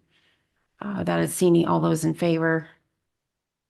That is unanimous. The consultant services. These are the admin ones, no, we're not doing. All right. A motion to decrease RC 18-11-027 contract support based on the paraprofessional contract settlement by 172,471. I'll make the motion. Julie seconds. All those in favor? That is unanimous. A motion to increase RC 24 admin 21,603 teacher aides by 147,070, just adding 4 special ed paras and reducing our contracted staff. I'll make the motion. Do we have a second? Sarah, all those in favor? That is unanimous. Okay. All right. I'm going to open this one for discussion just in case, but this is RC 20 admin 11,043, a transportation coordinator for 87,411. Wait, Jill, the teacher aides, RC 25. I skipped. Thank you. RC 24 admin 21603 teacher aides. No, I did that one just now. We just did that one. There's a lot of lines on this page. RC 20 admin 11,043 transportation coordinator for increasing by. Oh, there's different numbers. Why don't we just, Yes. why don't you move it and we can talk about it? All right, I'll move it. Do I have a second? Greg, all those, sorry, let's open for discussion. Would anybody like to discuss So- this any further? Yes, John. So I believe the number you're looking for, and correct me if I'm wrong, Rich, basically this is the model that was introduced later in the process in which we would add our own vehicles, hire our own staff. And there's a lot of puts and takes between adding drivers and then the savings from the contract. But if I just add up all those puts and takes, it looks like a $404,442 net savings. Correct. Not counting, of course, the dollars that we would have to spend, capital dollars to purchase vehicles. Correct. Okay, so maybe we should talk about the process in which we'll have, if we do approve this, that we'll have to pursue. So subsequent to this, there is an agenda item to request a capital appropriation from the Board of Finance for $850,000. So if we approve this batch of changes, I would also recommend approving subsequently the $850,000 for it is 5 Type 2 buses, a wheelchair van, and an additional Suburban. So if you could maybe, Rich, just talk about the timing and how it's gonna kind of play out. So if this is approved, then the board would have to approve the supplemental appropriation for $850,000 to purchase the 5 vehicles, Type 2 vehicles, the Suburban, the Type 2, and then the ADA van that we had in the capital budget, which would come out, and the extra Suburban in the capital budget that would come out. At that point, it would have to go to the Board of Finance, ideally in early March. Assuming that the Board of Finance approves it, then it would go to the RTM in March. And then assuming that gets approved, we'd wait that 10-day rescission period, and then we'd issue the purchase orders to buy those vehicles and have them on site for midsummer. Okay. And so as a reminder, we're not looking to run this during ESY. We'd be looking to launch it with the beginning of the next school year. Yes, Robin. Just one comment. Can we also talk about the total savings over the 3-year period that you had projected just for the public? Sure. So assuming it all goes through, we should anticipate saving about $1.2 million. It's a little less than the 1.4 because we would not be doing ESY under this model for the first year. And then assuming this goes through in fiscal 26, when you do your budget, you'll see an actual reduction in district transportation, which will represent that ESY dollar amount. Katie? Rich, can you please speak to the necessity of a transportation coordinator? Sure. So the transportation coordinator fields any calls or emails from parents about bus routes and bus stops. It deals with if we have any bus accidents, whether it's the large buses or the small buses. It maintains the schedules for our in-district drivers. It's also the link to our bus depot. It also works on the routes that are available to all parents. It's the interface between this position and the data manager in terms of making sure information gets into Aspen. You can't really have a bus company without a transportation coordinator. And we don't have someone in-house that manages that? So we have a transportation coordinator. What this calls for is a transportation assistant. So what you'll see underneath that line, because we don't have that account yet, it would be adding a transportation assistant to the transportation director coordinator position. And that's because this is So you'd be this adding addition is essentially. too much for the It one would be. So current person. aside from the 25 home to school buses that you have, you'd be running essentially a small bus company. And so if you look at what a bus company has, they have a location manager, which is the equivalent of a director coordinator. And then they have a dispatcher, which is essentially an assistant. And so because you're effectively taking on the role of running a bus company, you would do that. Thank you. Rich, our current in-house transportation coordinators, too busy. I don't know if that's the right title for her, but there's more work at certain points in the year than she can do. Will this allay some of that? It will. And so the assistant is not intended to be a 261-day employee, which is a 12-month employee. It's intended to be a 212-day employee because you do have some of those peaks and valleys. You know that your busiest time is really April through probably October, and you have a little bit of a lull period, and then you get into like exams where you have shortened days and you have to coordinate all that, and then you have another lull period, and then you're gearing up for ESY in the next school. Okay. Dennis. So I have a question on, lost my thing. Where will we service the buses that we're going to purchase? Sure. So right now with the 6 Suburbans that we have, things like oil changes, fluid changes, spark plugs, things like that, we bring over to Ledge Road where the maintenance shop and DPW shop is. And so we have a mechanic who's our district employee, who's a maintenance employee. He does that work now. And so that person will have to service, do the oil changes and the inspections and things like that. If we happen to have a larger, disruption to the vehicle, maybe something with the wheelchair van, we would have to bring that out to an outside mechanic. Dennis? And then my other question was, you mentioned assuming this goes through and assuming this goes through. Mom and dad always taught me never to assume. So what happens if they don't pass and we approve the reduction of 400,000? So if you pass this, and then let's say the Board of Finance or the RTM vote down the appropriation, at that point, the Board of Ed has to come back and reconcile other reductions within their budget to make up that $400,000. That's important for this board to understand. Shirley, ESY transportation has been an area of work we've identified as something to, it's been a process of continuous improvement. I know we're not planning to launch it for this summer, but does this help support, in particular, ESY transportation in the future? I think it would improve our coordination of efforts. Okay, thank you. John? And then one last thing I think we discussed briefly, if we implement this clearly, like during the week, the buses are busy serving student needs, but I think there's an opportunity over the weekend at least to serve smaller teams. Have you baked any numbers into? So we haven't baked any savings into smaller athletic. If this passes, we'll start to look at some of those weekend events, and then obviously we would have to pay overtime to the driver, factor that in. But it would potentially give us an option for some of the smaller teams, whether it be like golf or tennis, for transportation. Can you work that up in preparation for our partners down the line on the budget? Thank you. Anything else on this one? Okay. All right. I have a motion to approve. You already have it, so it's Yeah, just. this is Sorry, where we voted. all in Okay. favor. Thank you. That is unanimous. I'm thinking we need to go down and do each of these though, given the nature of them. So I would say, do we have a motion to, on RC 24-21605, to add 426,916? I'll move it. Do I have a second? John, all those in favor? That's unanimous. Okay.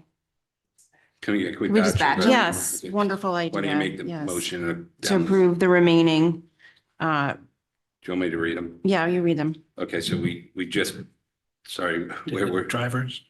So it's- 5202, 5202, 5203, 52001, 82001, 82003, 84002. You can ask for the motion. Yeah, That's that's it. That they're They're separate. separate. Okay, all those in favor? That's unanimous. Thank you.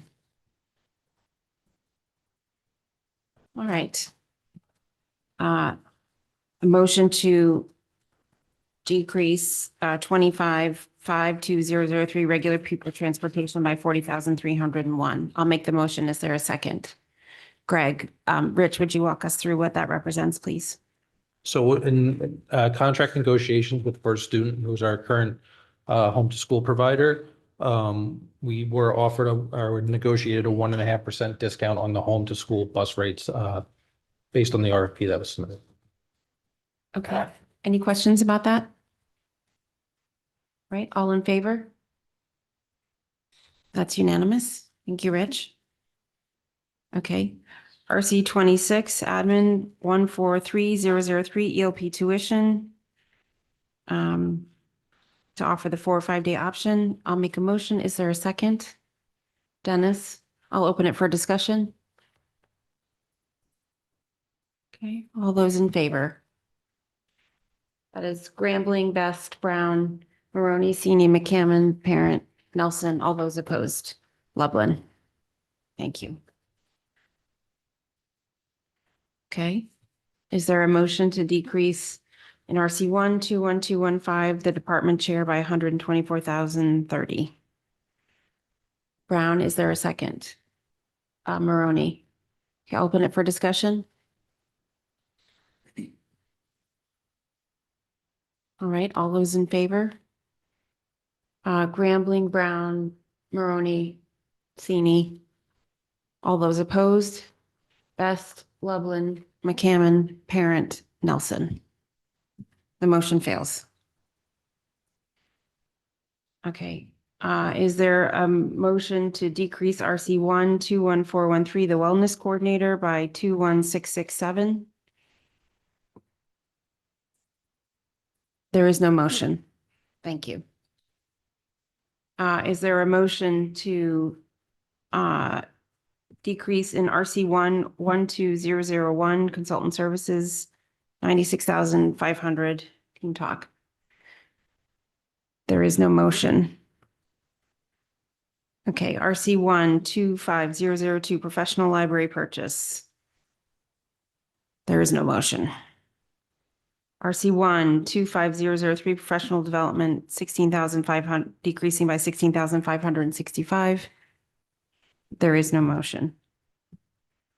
RC 102007 parking fees. Increase the parking fee to $200 for 13,500. Robin moves. Is there a second? John, open it for discussion. Katie? Can you just remind us what the dollar amount increase is? So current year, students pay 110, and then the board a few months ago agreed to make it 150, and this would bring it to 200. Okay. All Jill, those, yes. I did the increase to be in line with what Ridgefield currently charges. Thank you. Any more discussion? All those in favor? Grambling, Best, Maroney, Sini, McCammon, Parent, Nelson. Any opposed? All those opposed, thank you. Brown, Lublin. Okay. RC 101003 clubs and councils, 20% reduction for 55,850. Is there a motion? Dave moves. Is there a second? Sini. Okay, I'll open it for discussion. I'm sorry, which one is this, which amount was this? RC 1 clubs and councils. Thank you, sorry. Julie. Thank you. Just to point out again that since the only thing we fund for clubs and councils is the stipend for the advisor, a 20% reduction means literally to get rid of the clubs. No, I mean, not all of them, obviously. We had a list provided to us, but we can't kind of scale back. Okay. Anyone else? Robin? I would like to get a little clarity because I know in our current year, the financial report from January shows a significant amount of club and council salary savings from either clubs not running or step savings. And I was wondering, is there an opportunity in next year's budget to do an adjustment similar to almost what we do for turnover, estimating if clubs will or will not run, or So if, in the budget, we do make an estimate for step savings. It could be higher or lower, just like you would have for turnover. We don't make an estimate as to whether or not a club will or will not run. So at the high school, I believe there's about 5 currently that are not running. and are those already taken out of the budget for next year? Sorry. The clubs that are currently not running are already removed from the budget for next year, correct? Correct. And then there are items that are running, but not necessarily have a advisor stipend, but will have one next year that are included. Which is why you don't see necessarily the decrease in the line item. Okay, thank you. Okay, Dave? I'd like to propose an amendment. Okay, So I'd like to change it from 20% to 10%. okay. Is there a second? John? Okay. Any further discussion? What's that amount? So I can put it in, sorry. Rich, what is 10%? $28,000. Julie? Thank you. Just a question, Rich. It takes 3 years, I think, for a club to exist to get an advisor stipended. And then the 3rd year, there's a stipend. How quickly does that go away? If there's 1 year that the club doesn't run, I would assume that the stipend for that advisor for that club goes away. Okay, thanks.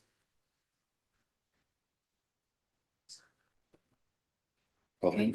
All right, so we have an Jill? amendment. Yeah, go ahead, Robin. I have a question.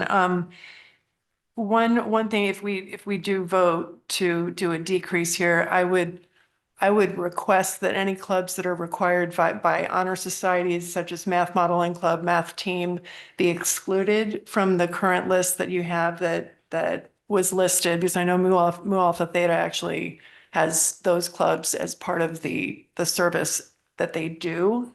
So that's just one comment. And then the other that I'd like to propose potentially doing a $20,000 cut, because when you look at the list of what you propose, that would include only the clubs that are under 18 students. If you go up to the 27,000, which would be the 10%, it includes a lot of clubs that were in the 30 to 40 student range, which I would hope that we would not cut. Okay, So the so motion- she would have to make a motion to amend the amendment first. Yeah. I don't know how that works then. You will. Well, you would have to So- just say, I would like to make a motion. I would like to make a motion to make it a $20,000 reduction as opposed to 10%. Okay, Okay, do I have a second? Second. Dennis. okay, so Sorry, clarification, Robin, are you making an amendment to the dollar amount, or are you adding a stipulation for which clubs and councils are eligible to have a reduction I'm making an amendment for the dollar amount. without stipulation on how it's applied? For the vote, but We were provided a list of which clubs would be impacted. but- So I think there's an outstanding question, which is separate from the dollar amount, which is, are there clubs that we really, this notion of requirement, can you guys speak to that, please? There are certain clubs that, Alan, do you know the answer? Well, you have certain clubs that have service requirements, but I personally see it sort of splitting hairs in terms of like some of these clubs that have limited number of students participating are as equally as important as National Honor Society clubs or otherwise. In fact, maybe even more so in some cases. But there are some service requirements for some of our clubs. That's the question. Okay. All right. Greg? Just if this were to go through, Dr. Ali, how would you go through the clubs to determine which ones get cut versus not? I would have to, that would be a very difficult thing to do, actually. I would have to look at all the clubs and see. I think we would talk to the principal and look at enrollment and See where we are. may have her recommendation.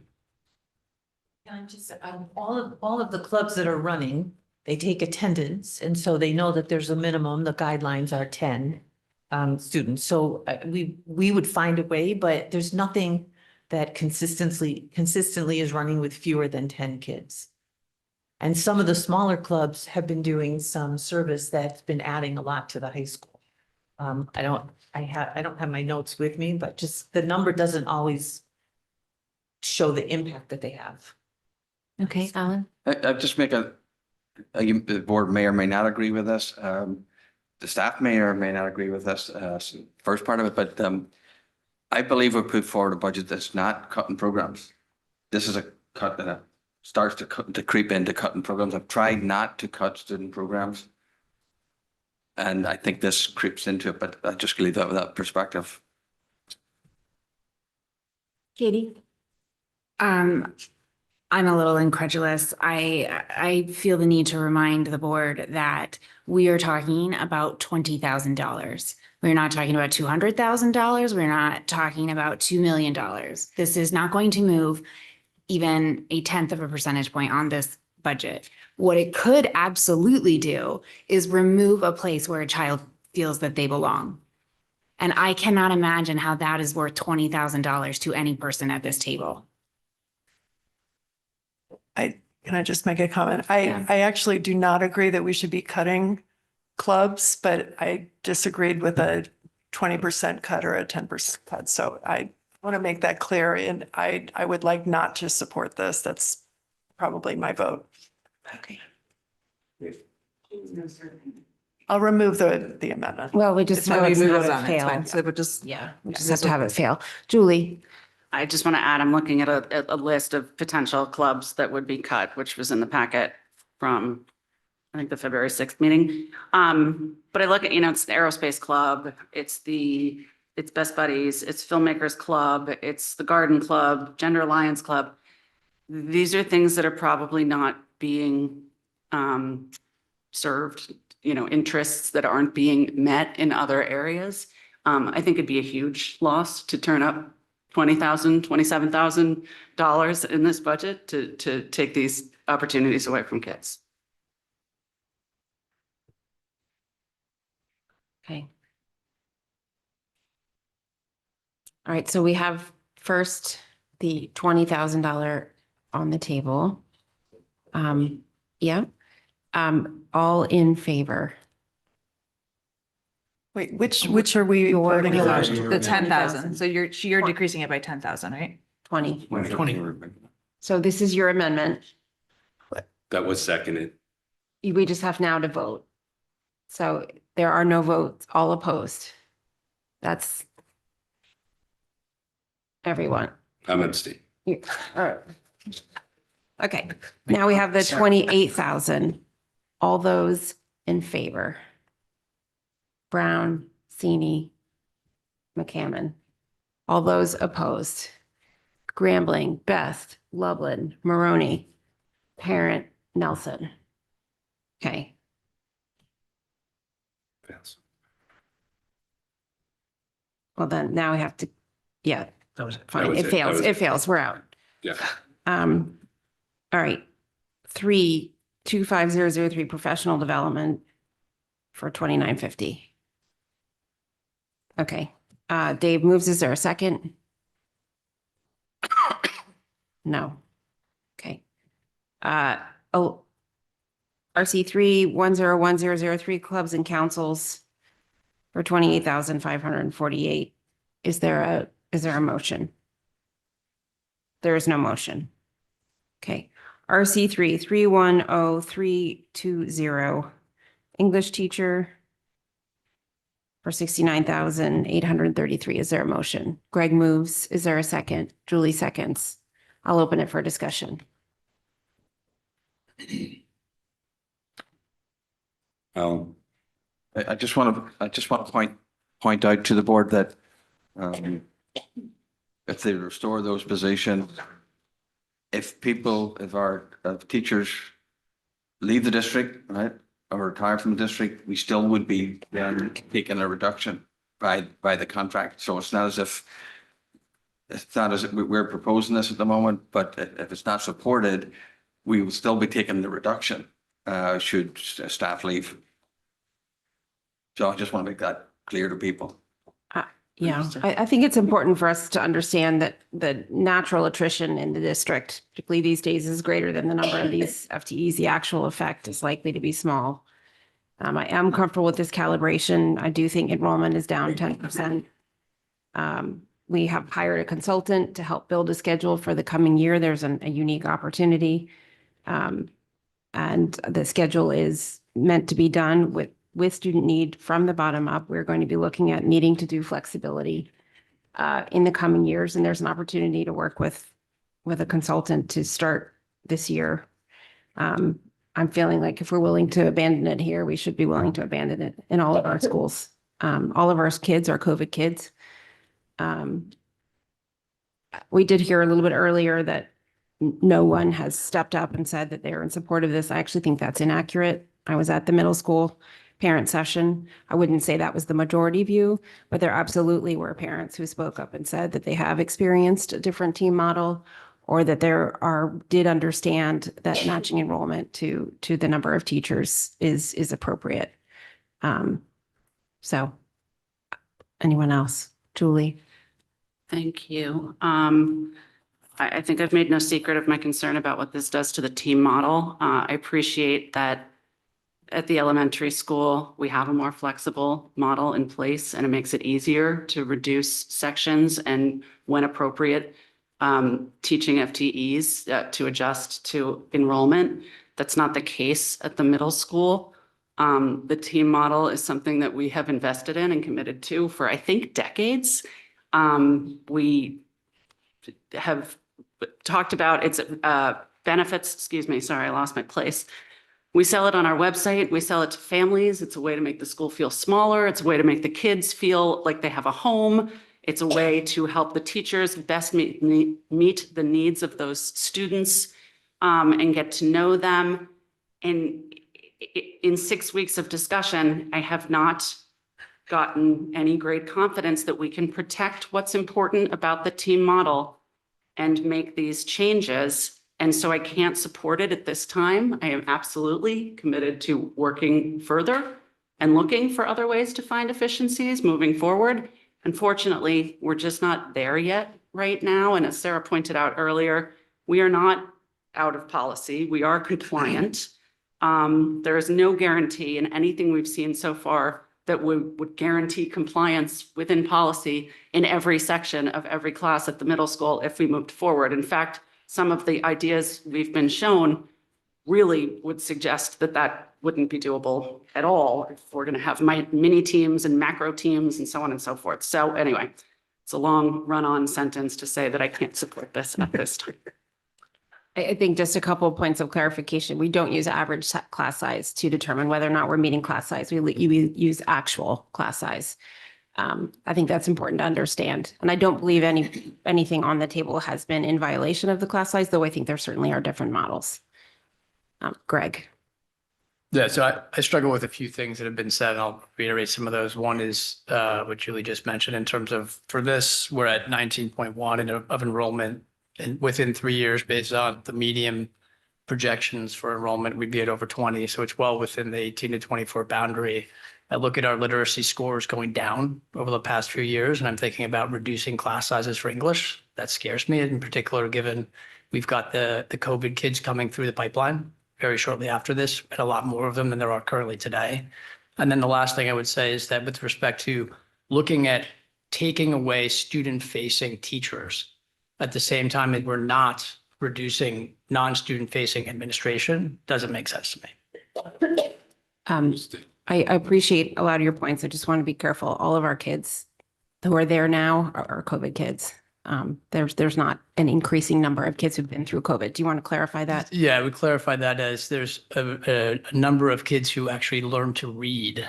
Okay. At the beginning stages during COVID, they're now in 3rd, 4th, 5th grade. Got it. Thank you. Dave. I'll just echo everything that has been said so far, and further from the get-go, this budget is presented was very unsatisfactory, and I think really tone deaf to the expectations of the parents in this community. And so I can't support this. Okay. And I will just, to your point about attrition, there's a very different, to me, the optics of a Board of Education cutting student-facing people. It's not okay with me at all. That's why I'm not doing this. We do it every year for elementary. I understand it's different. It is a very different equation at elementary. I think the team model is different, but I don't think the actual. It is much, statute the is different. team model muddles the water. Mhm. Absolutely. And that is why I cannot support this. Yes, John. But it was just asking for clarification. I think you get, because of the team model, you think it's very different. It that is we absolutely shouldn't be different. matching enrollment. We are matching enrollment. We are within guideline. Got it. Okay. But it's okay if we get there through attrition. I do not, as a Board of Education, I do not think at this point in time where we are with our current temper and climate, the Board of Education should not be cutting student-facing positions. Julie. I would just add to the attrition point that I do think it's different if we realize efficiencies through attrition. I think perhaps we also get to figure things out on a slightly less sudden scale than cutting an entire team at once. I think we've unfortunately not realized attrition over recent years, and that's brought us to this point. But I think we still have a fair amount of work to do to figure out how we're going to make it work with fewer teachers. And as we have more teachers coming on and they can take on those 5th classes, which I believe was also supposed to happen through attrition. That was not a contractual obligation that all the middle school teachers were then supposed to teach. It's contractual. Not instantly, not the ones present who had been teaching for. I'm saying when we hire new teachers, there is Okay. Can we get clarification? Because there's a little muddle. So. Wait, I'm not sure I understood the. Exactly. Thank you. So the contractual obligation to teach 5 classes versus 4 classes, when that was baked into the contract, did that retroactively impact existing teachers who were teaching 4 classes? It would if someone left. Okay. Then the remaining teachers could teach 5. Okay, so it has to, again, through attrition, it has to be as people leave. I just wanted to clarify that. Thank you. Okay. Right. Katie? There's another point that I think that the public needs to understand, and that is how differently things are enacted when someone leaves through attrition. And to be clear, that is when someone resigns or retires and then their position is not replaced. So what happens then is that the district is able to look at what their numbers are and make a shift. What happens when it's cut in a budget is that someone has to be let go. And the way that works is it's the last person in.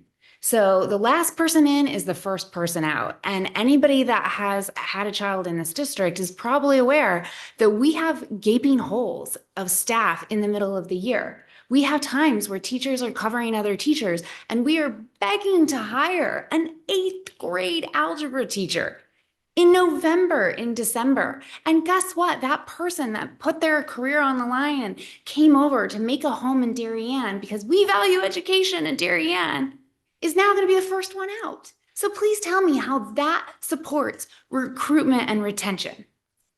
Marge, can you talk about how that actually works, please? So our biggest problem with filling teacher vacancies is when teachers leave in the middle of the year or the beginning, September, October. We are fully staffed for those teachers who left during the summer. So that's really, it does work. The ones that came in last are the first ones to go, although the administration does have some flexibility among non-tenured teachers. But the problems with recruiting are when teachers leave in September and October and November. But if we have teachers who leave in the summer, because we've had fully staffed, we've had very high turnover rates, right? So if we keep at a current rate of turnover, or even our normal rate of turnover, what's our expected approximate attrition? Well, last year we hired 70 people. They weren't all teachers, they were administrators. But again, we filled all of those positions. In August, we were full, and then some more people left. Thank you. Robin? In the budget book, I thought that I had read that the administration said that most of this could be accomplished through natural attrition. So is that in fact the case? Do we not have to actually make a cut? And could we just rely on natural attrition and then not fill the position? That's likely what would happen if the cut fails. Say that again, please. So if the cut fails, that's likely what would happen. And essentially, if I may play that out, then we're going to have a surplus based on those positions. Correct. So just note down the line as our town reviews this, that we will, over what time frame do you expect to meet the proposed numbers through attrition? Would it be through? So the problem traditionally in Darien has been that people resign later rather than earlier. So we get a lot in the late spring and summer. So after the budget process.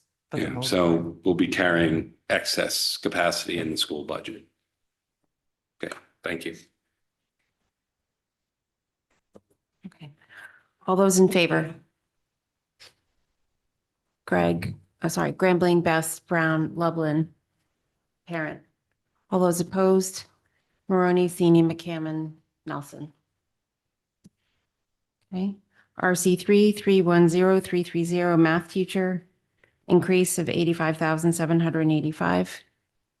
Greg moves. Is there a second? Dave seconds. All those in favor? Grambling, Best, Brown, Lublin, Parent. All those opposed? Maroney, Sini, McCammon, Nelson. Okay. RC 3310338 science teacher, 55,326. Grambling moves. Is there a second? Julie seconds, or Best seconds. All those in favor? Grambling, Best, Brown, Lublin, Parent. Motion also passes. Okay. RC 310-342, Social Studies teacher, 67,032. Grambling moves, Brown seconds. All those in favor? Grambling, Best, Brown, Lublin, Parent. All those opposed? Maroney, Sini, McCammon, Nelson. Okay, RC 310-324, foreign language teacher, 66,861. Is there a motion? Best moves. Is there a second? Brown seconds. All those in favor? Grambling, Best, Brown, Lublin, Parent. All those opposed? Maroney, Sini, McCammon, Nelson. RC 310-332, music teacher, 53,692. Best moves. Is there a second? Lublin seconds. I'll open it for discussion. Julie. I think we've had a lot of discussion around this area. I have concerns about chipping away at what's available to our students in the arts, and recognizing that the programs in our music department aren't always run on the schedule that we look at when we do the math on how the FTEs work. And I think that's a huge part of the success and the robustness of our program. So I think it would be really unfortunate to do harm there. Do you have a question, Jim? They're all yeses. Anyone else? Right, all those in favor? Best, Lublin. Here, all those opposed? Grambling, Brown, Maroney, Sini, McCammon, Nelson. RC 331. All right, point of order. Can we just ask for where we are now for total budget? 6.02. Thank you. Okay, RC 310-320, English teacher. Reduction of $71,453. Do I have a motion? No. Okay, no motion. Oh, sorry.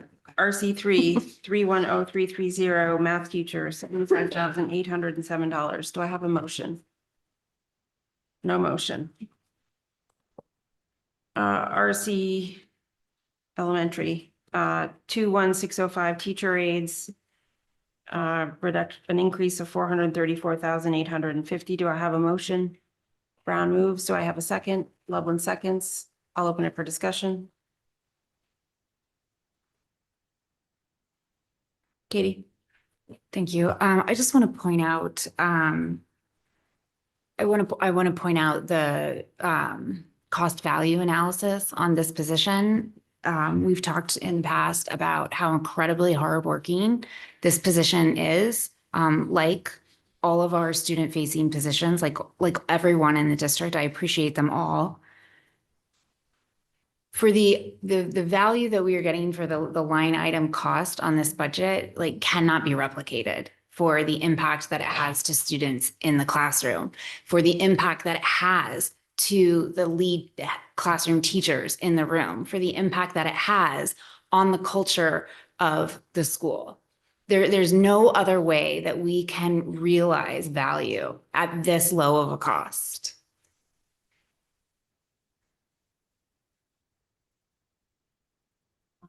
All those in favor? Best, Brown, Lublin. All those opposed? Grambling, Maroney, Sini, McCammon, Parent, Nelson. Okay. Elementary 21603, teacher aides. That failed, right? That one No, failed. This is This is a different five one. of them. Yeah, this is mine. That's Sarah. I'll moves. motion this. Brown seconds. I'll open it for discussion. I put this on, I mean, I actually echo what Katie just said. And I think it would be an irresponsible elementary school teacher if I did not support putting aides into teacher classrooms, especially at the elementary, early elementary level. This is my intent of putting the 5 back versus all of them. That this to me when Alan said that he was moving them K1, this extends that to K1 too, which I think are the, you could make an argument that those are the quote unquote neediest, need the most help in terms of just having an extra pair of hands in the classroom. So that's my intent of adding one per school. So it's a K1 too. Okay. All those in favor? That is Best, Brown, Lublin, McCammon, Parent. That passes. Okay. Opposed? Opposed. Grambling, Maroney, Sini, Nelson. Pass, right? That passed. Okay. That was a 5. Yep. Yeah. 92118 building substitute. Reduce one building substitute. Dennis moves. Is there a second? Sini seconds. I'll open it for discussion. Dennis, your intent of this was because Royal was smaller, that you felt that one building substitute was sufficient, correct? Exactly. And that they can all move between other buildings as well. So there's no reason to have two persons. Marge, can you speak to the staffing of that? And if that's in actuality, if that The works? The Royal building Yeah. stuff. I mean, if you kept it at Royal and Royal didn't need it, it would get moved. They're up at 5 a.m, moving staff around. Robin? I think we currently have 2 open building sub positions. Isn't that correct? So what happens to building subs is right now, a couple of the building subs are covering for teacher leaves. And so we try to replace them on an interim basis. That's not as easy. But having the building subs in the building gives us somebody with a college degree who can replace a teacher. So they would be easier to hire, you're saying? It's easier to find a replacement these days for leaves, yeah.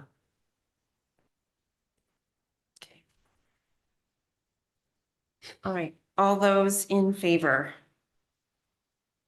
Okay, that is Grambling, Best, Lublin, Maroney, Sini, McCammon, Parent, Nelson. Is anybody opposed? All those opposed? No. Sorry, that's who was missing, sorry. Okay, elementary, 21314 art teacher. An increase of 62,054. Is there Katie, is there a motion? Katie moves. Is there a second? Julie seconds. I'll open it for discussion. I'll just quickly say that we've heard a lot of public comment on this, as well as other things, specifically about the specials and the way that this town values them. I hate to see a restriction here. Look, I have kids across all the grade levels, and the perspectives are different. And what I hear the most is how much the middle school kids miss art and how once a quarter isn't enough. I can't imagine taking away any of their experience at the elementary. Julie? I can't imagine the culture hit to not having a dedicated art teacher for elementary school. Whether it's, helping with the bulletin boards, show off the kids' work, being there for someone to come and finish a project. To have days where the art studio in your school is dark because your itinerant teacher is somewhere else just is not elementary school to me. It just doesn't make sense. I appreciate that point. I will be voting in favor of this, mostly because I want to try to provide as much of the same program that we're providing now as efficiently as possible so that we can meet as broad a spectrum of needs as we can. Robin? I also want to add that just the prep and cleanup needs, especially for more complex kind of projects, I think is important, and that was not factored into the analysis. So I also support this because I don't want to take away programs from the kids. Okay. All right. All those in favor? That is Grambling, Best, Lublin, Maroney, Brown. Me. No, I said I'm a no. I'm a parent. Yeah, you said and you're Nelson. voting in favor I'm of voting this. against or whatever. I'm not restoring. You're not restoring because this. I'm looking for efficiency. What's the vote? So that is 7-2. I'm against it. All those opposed, John and Jill. Jeannie McCammon.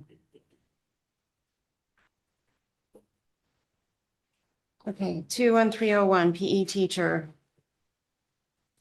$22,130. Katie, are you moving? Have a second? Julie? All right, all those in favor? Do you want, unless you want to talk about it, but Greg, did you want to talk about it? Point four. Yeah. Sure, go ahead.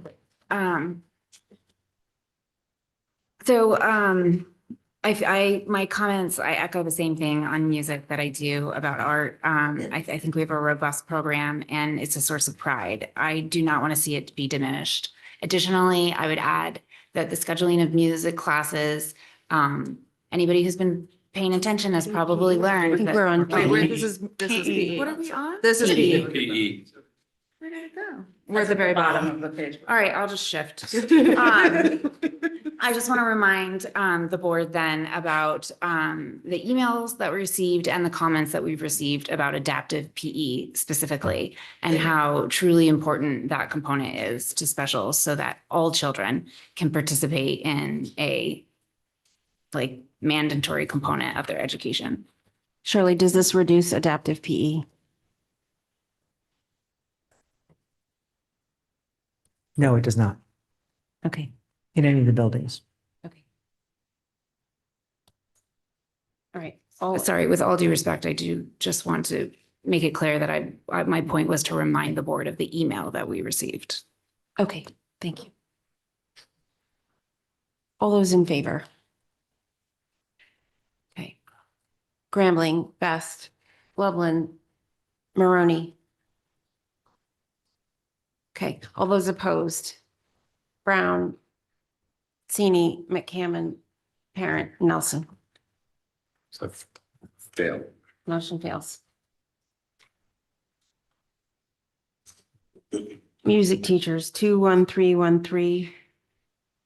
$130,000, 346. Katie moves, do I have a second? Robin seconds. Okay. I'll open it for discussion. Katie on music. Thank you. So to continue, a little pause. I think that we've learned that music in particular is extra complicated to schedule in terms of the specials. And that's for a reason, because we have a robust program and we offer students choice so that they can find their passion and that they can develop their talent. What I also learned through this process is that the numbers given in the consultant were built upon faulty information.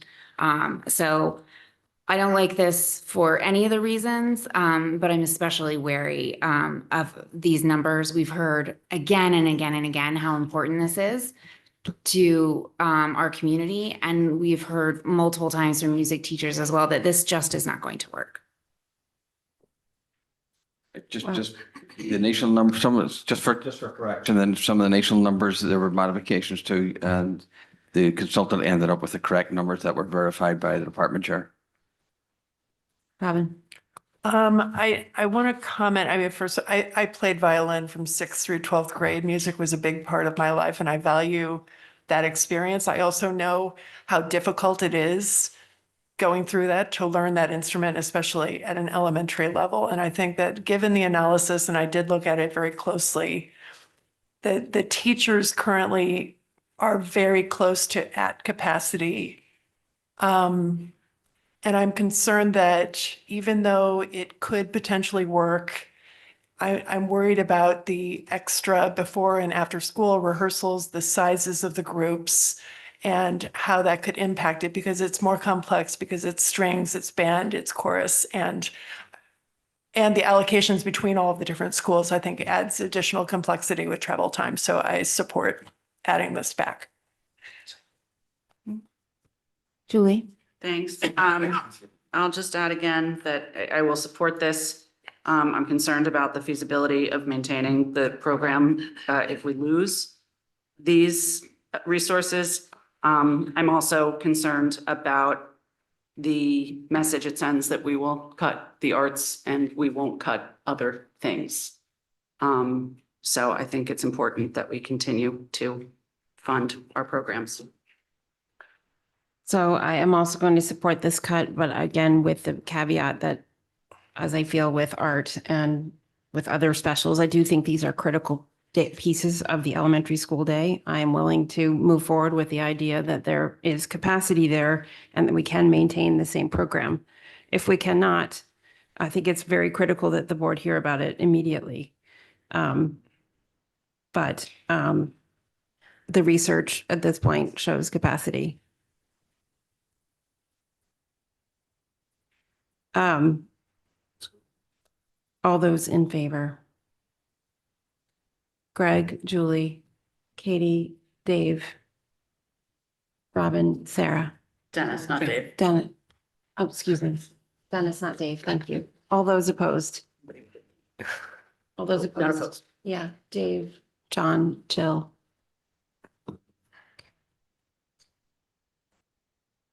So that passes. Yes. All right, Point of participation. order. Point of order.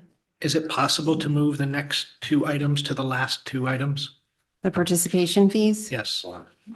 For me, it's gonna come, this is a big revenue generating point, and to me, it's going to come down to, my vote will be whether or not where our budget number is.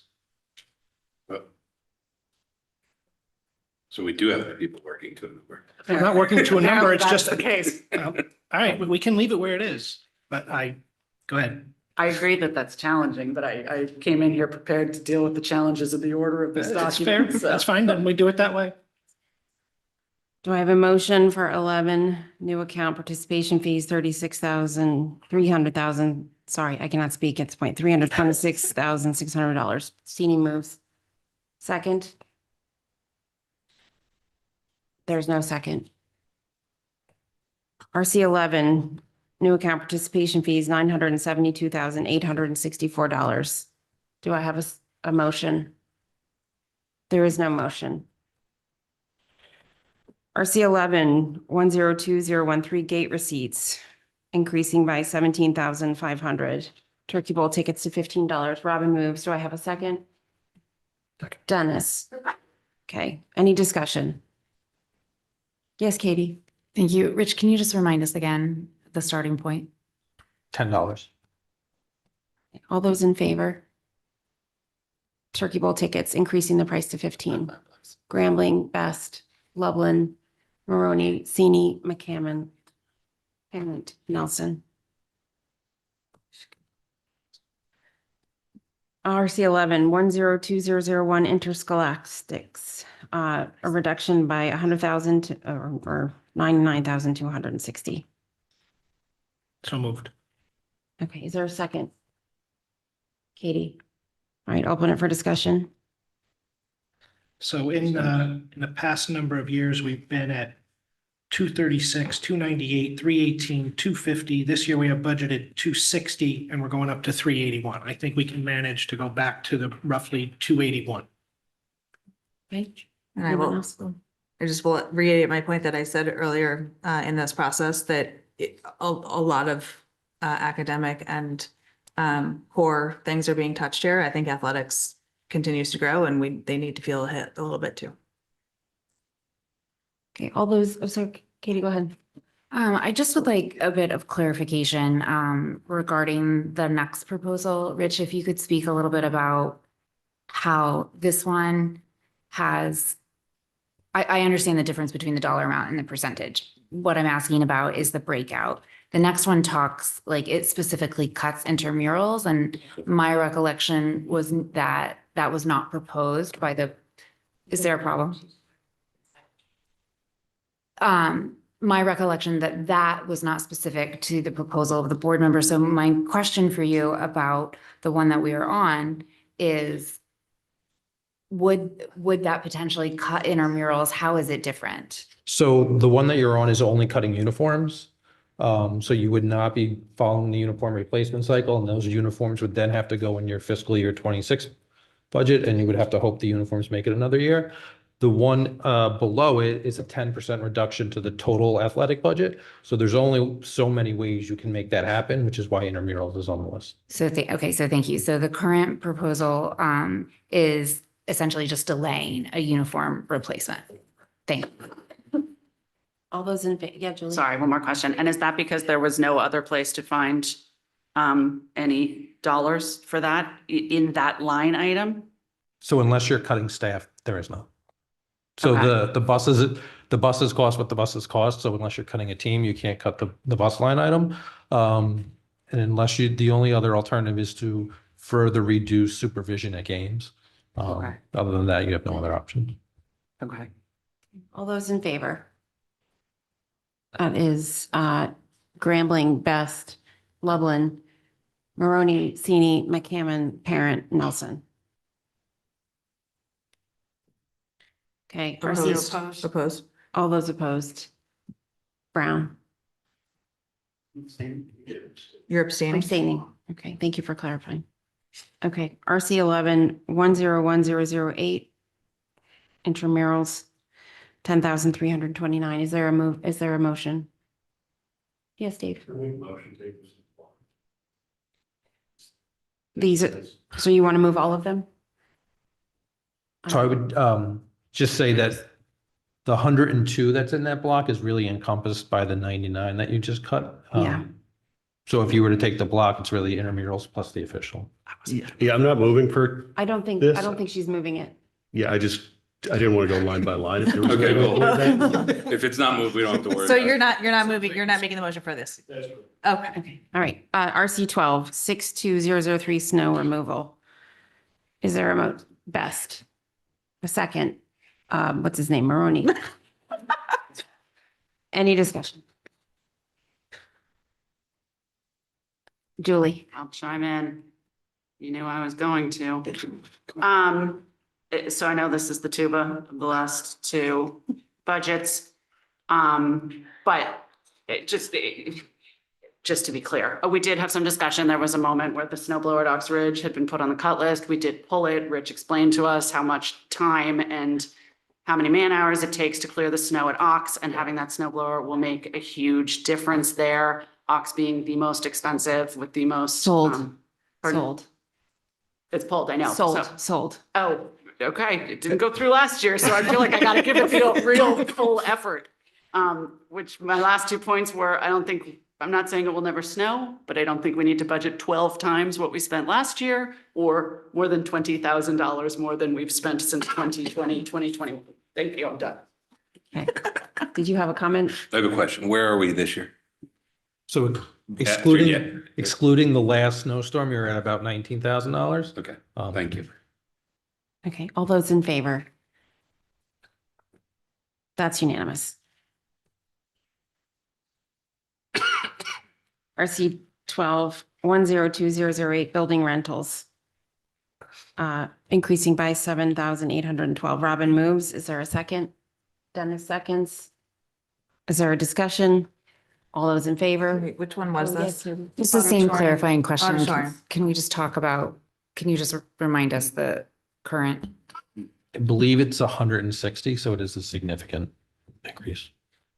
Yes, So Robin. can I proposed the $600 fee to be in line with Westport, what they charge, and actually Greenwich charges more than that.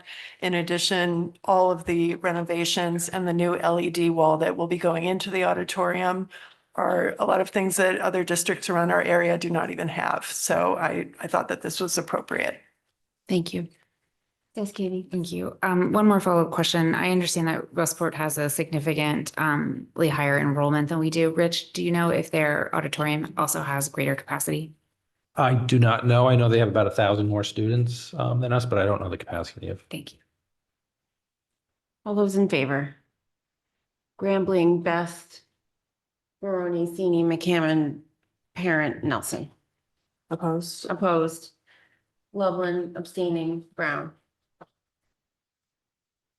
RC 12-102008 building rentals, 10% increase in building rentals of 2,240. Do you move? Robin moves. Is there a second? Maroney seconds. Any discussion? Yes, Robin. I want to reiterate, I proposed increasing building rentals 10% to be commensurate with the increases in custodial and janitorial fees and also refuse collection. Thank you. All those in favor? Grambling, Best, Loveland, Maroney, Sini, McCammon, Parent, Nelson. All those opposed? Abstaining is Brown. 12-102-009 field rentals, increasing by 23,800. Yes, Robin. She moves. Is there a second? Maroney, discussion. Again, I increased this, but for similar reasons, just the additional costs that we are incurring to have the help to cover all the costs. Okay. Any further discussion? All those in favor? Grambling, Best, Loveland, Maroney, Sini, McCammon, Parent, Nelson. All those opposed? Abstaining is Brown. Passes. Passes, yes. RC 12-73-001, equipment and furniture, moving the DHS furniture from capital to operating. This is recommended to us by our financial partners. I'll move it. Second. Dennis is a second. Any discussion? Can we just remind why it is that was suggested? Because most of our other furniture purchases exist in our operating budget. We don't usually put them in capital. This is different. Why was it put in capital in the first place? So the majority of districts in Fairfield County replace large-scale purchases of furniture in capital. All those in favor?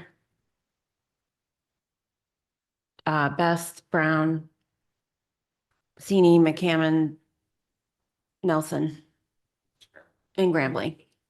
All those opposed? Loveland, Maroney, Parent. Passes. Motion passes. Okay, this 16 we've already done. We eliminated the scheduling consultant, so there's no motion there. 16-1201 consultant services for 10,500. Is there a motion? 16-12,001 consultant services for 3,000. Is there a motion? No. 16-12-004 legal fees, 20% reduction of 34,000. Mr. Brown moves, Mr. Sini seconds. Is there a discussion? Julie? Just, it would be helpful to get a reminder on the rationale for this. I think part of it was that we don't have big contracts to negotiate this coming year or in this fiscal year that we're talking about. Was there anything else worth considering that I'm forgetting? So we did make a reduction already to the budget for the fact that we don't have non-certified negotiations. Shipman's rates are not staying flat, though. They're going up about 5%. So it's likely if this is taken, it will be a reduction on paper that won't materialize. Where do we stand this year, Rich? We are trending towards the high end of our budget range. Okay. All those in favor? Grambling, Best, Brown, Sini. Loveland, Maroney, Sini, McCammon, Parent, Unanimous. Nelson. That's unanimous. Passes. Okay, 16-25026 dues and memberships for 17,800 to eliminate CABE. Brown moves. Is there a second? There's no second.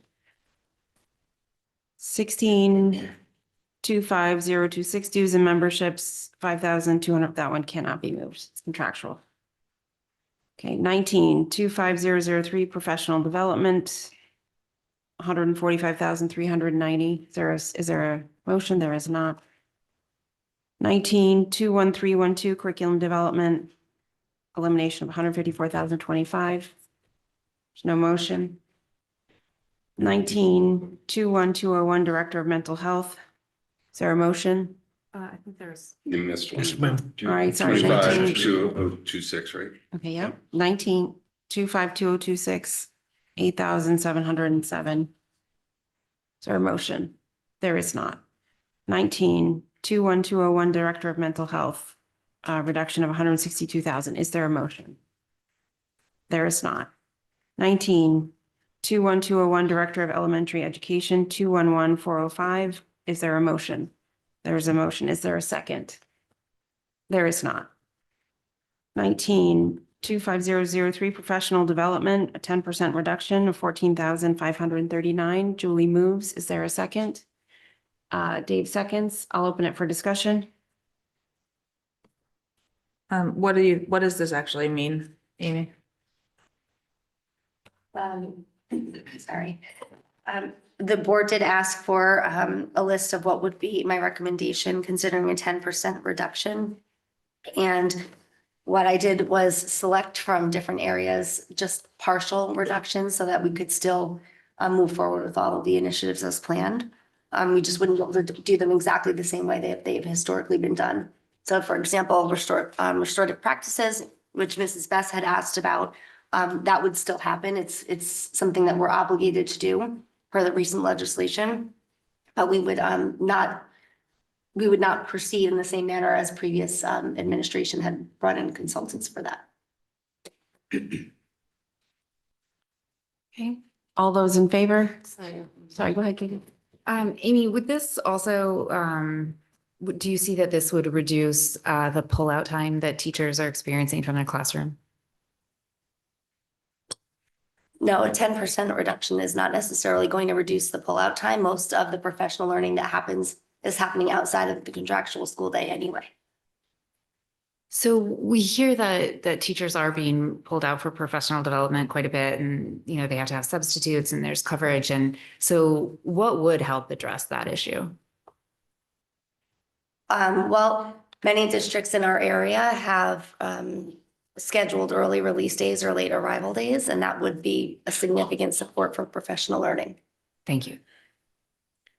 Okay. All those in favor? Grambling, Best, Brown, Loveland. It's unanimous. Oh, no, not parent. Okay. All those opposed? Parent. Motion passes. Okay, 21-23005 online subscriptions, an increase of Dave moves $2,405. A second. There, Loveland. I'll open it for discussion.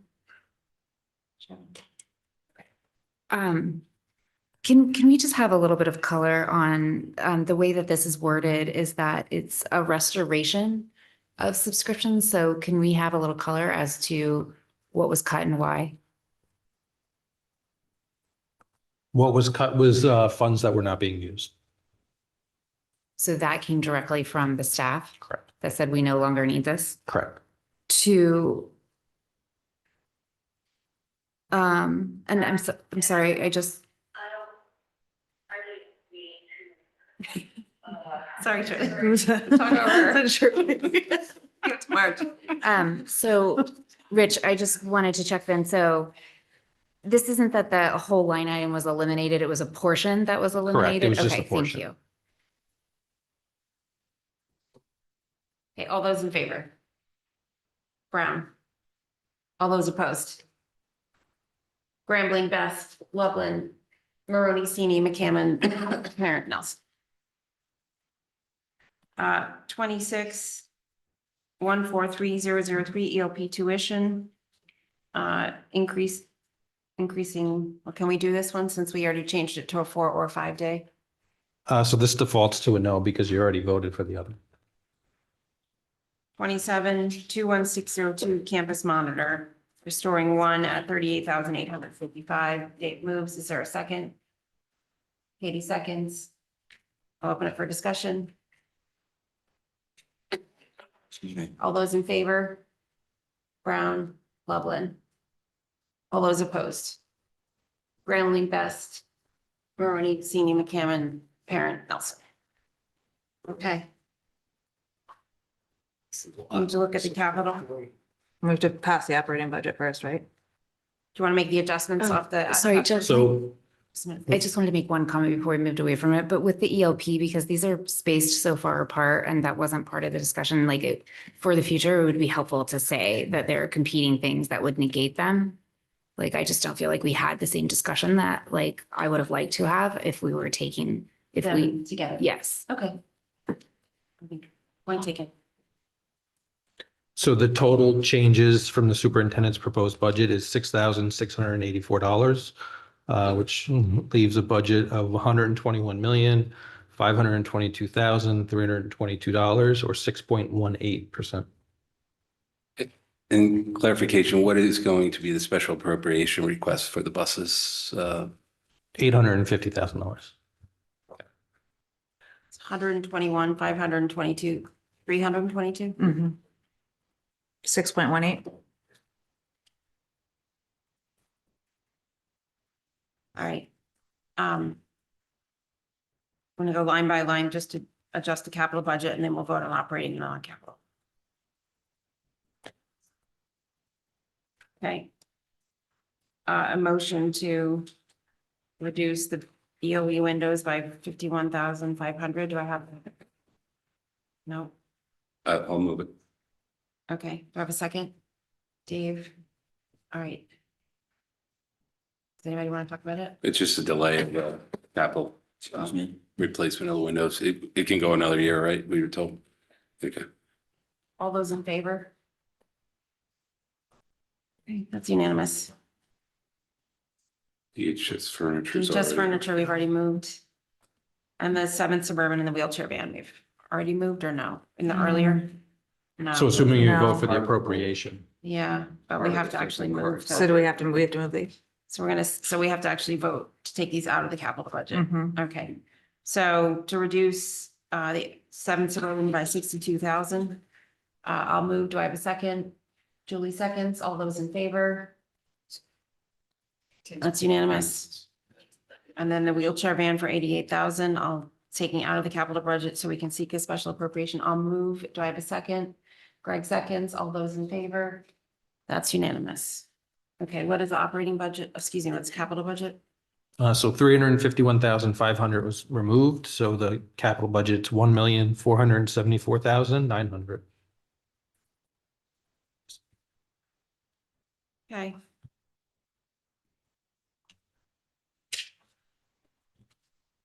We have a motion to approve our operating budget of $121,522,322, representing a 6.18% increase for the 2024-2025 school year. Can you just repeat the number again, please? Sorry. Yes, an operating budget of 121,000. Million. 121 million. Okay. Rich, what is the number? please? $121,522,322. Representing a 6.18%. I'll move it. Do we have a second? Dennis, all those in favor? Greg, okay, all those, so that's Best, Brown, Lublin, Nardi, Sini, McCammon, Parent, Nelson. Just to be clear, if it doesn't, if were it to not pass, it would revert to this current year's budget. Okay, all those opposed? Abstaining? Greg? May I have a motion to approve a capital budget of $1,474,900? I'll move it. Do I have a second? That's Julie. All those in favor? That's unanimous.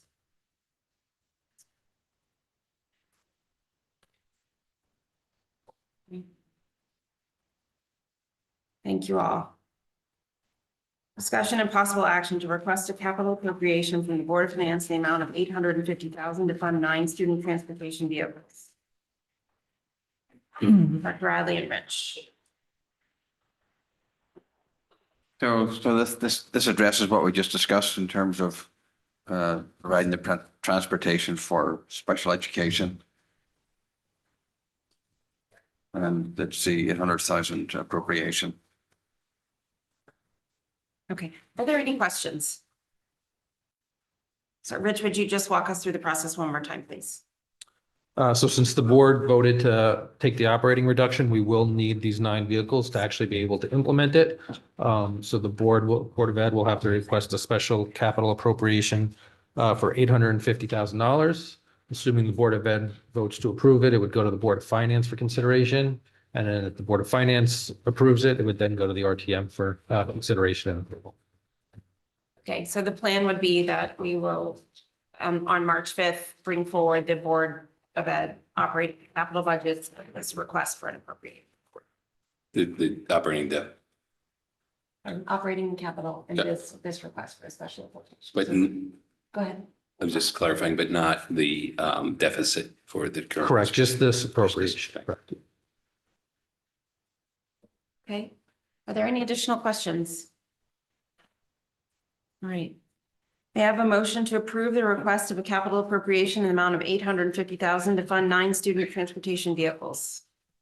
I'll move it. Do I have a second? Maroney, all those in favor? That is unanimous.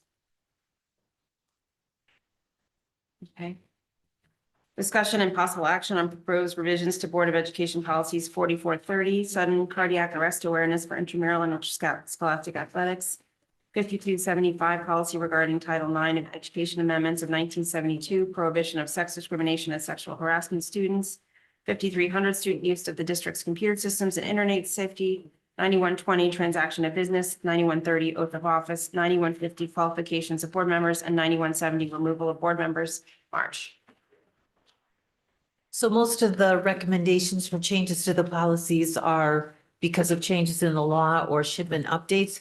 The thing that I think the board needs to take a look at is 9150 qualification of board members. The recommendation of the administration and the attorneys was to remove paragraph 2.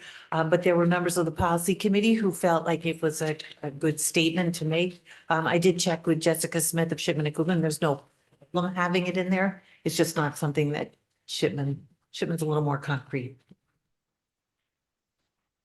I'll speak on that one. Given that we do sometimes have to fill a vacancy, I think it's nice to have some language that gives us the structure for what to consider.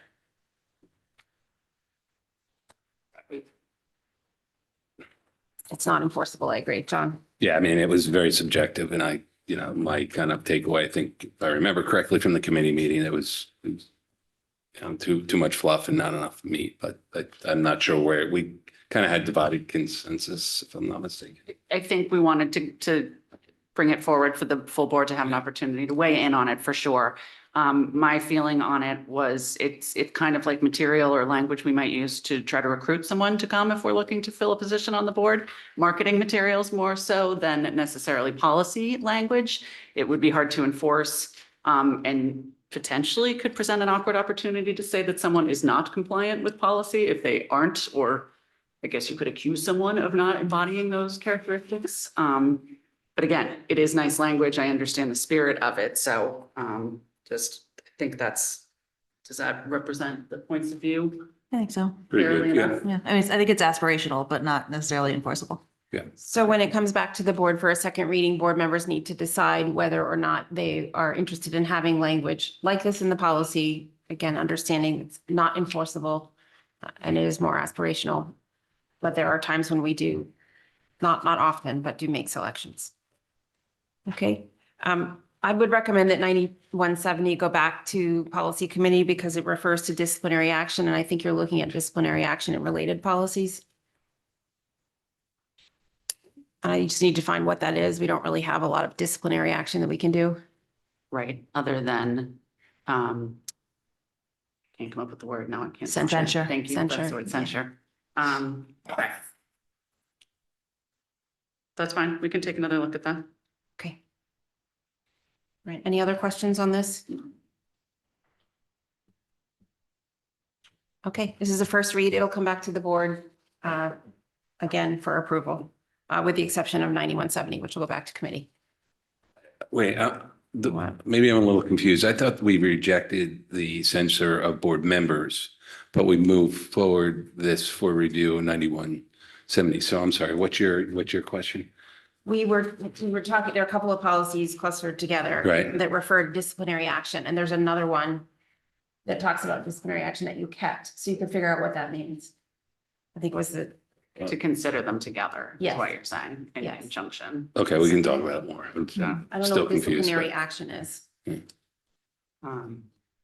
Yeah, I'm happy to take another look at it and we can talk about it.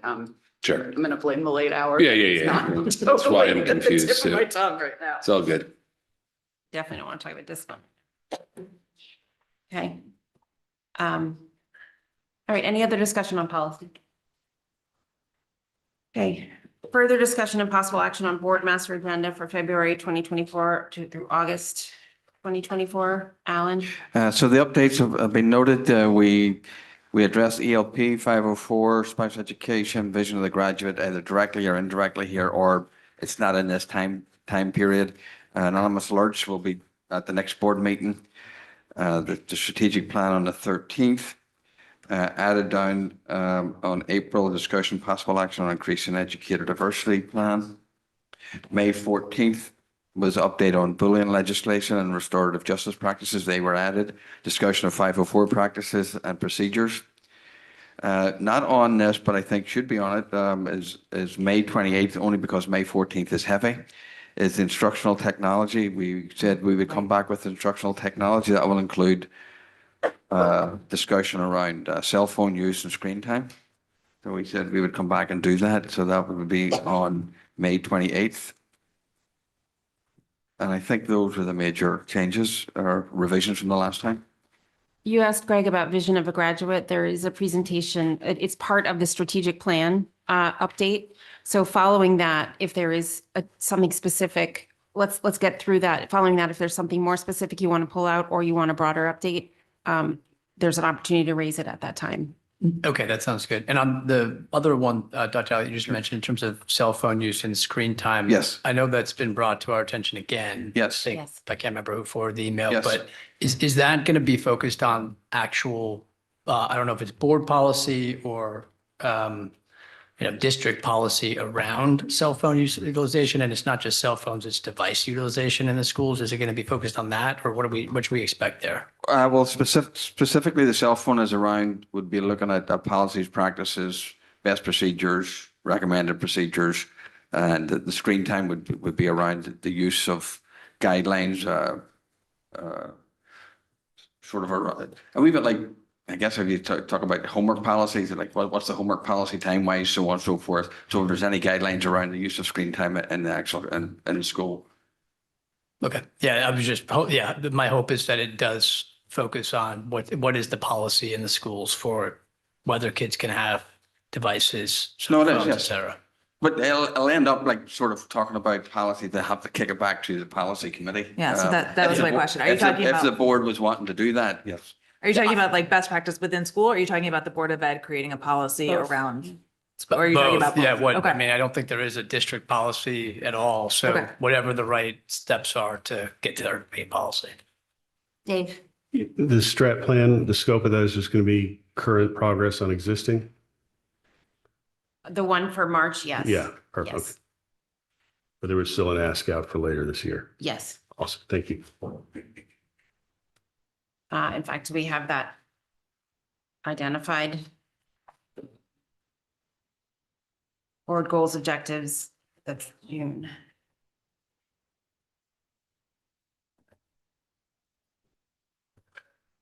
That's in, Yes, that's that in June. we have June June 11th, June 11th. Maybe a little late, but. Okay.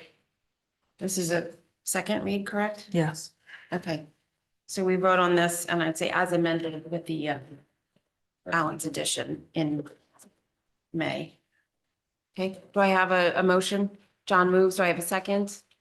Dennis seconds. All those in favor? Julie, that's unanimous? No, just checking. All right, thank you. Okay.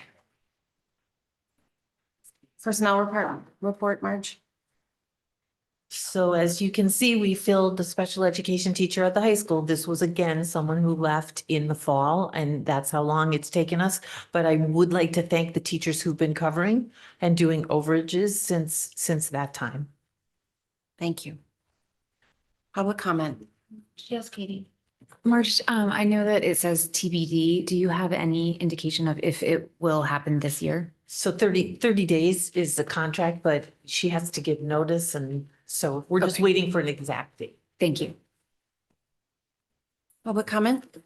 If anyone in person would like to participate, please come up to the podium. You'll have up to 3 minutes to comment. Please state your name and address for the record. Barry Palmer, Danbury, Teachers Union President. Just want to take the opportunity to thank the board for all your hard work and administration for all your hard work through a very long 6 weeks. And I want to thank the board for the board. And it's not over, no. And I also want to thank for our votes that prioritize students and put them first tonight. Thank you. Anyone else in person? If anyone online would like to participate, please use the raised hand icon. There are no raised hands at this time. Okay, may I have a motion to adjourn the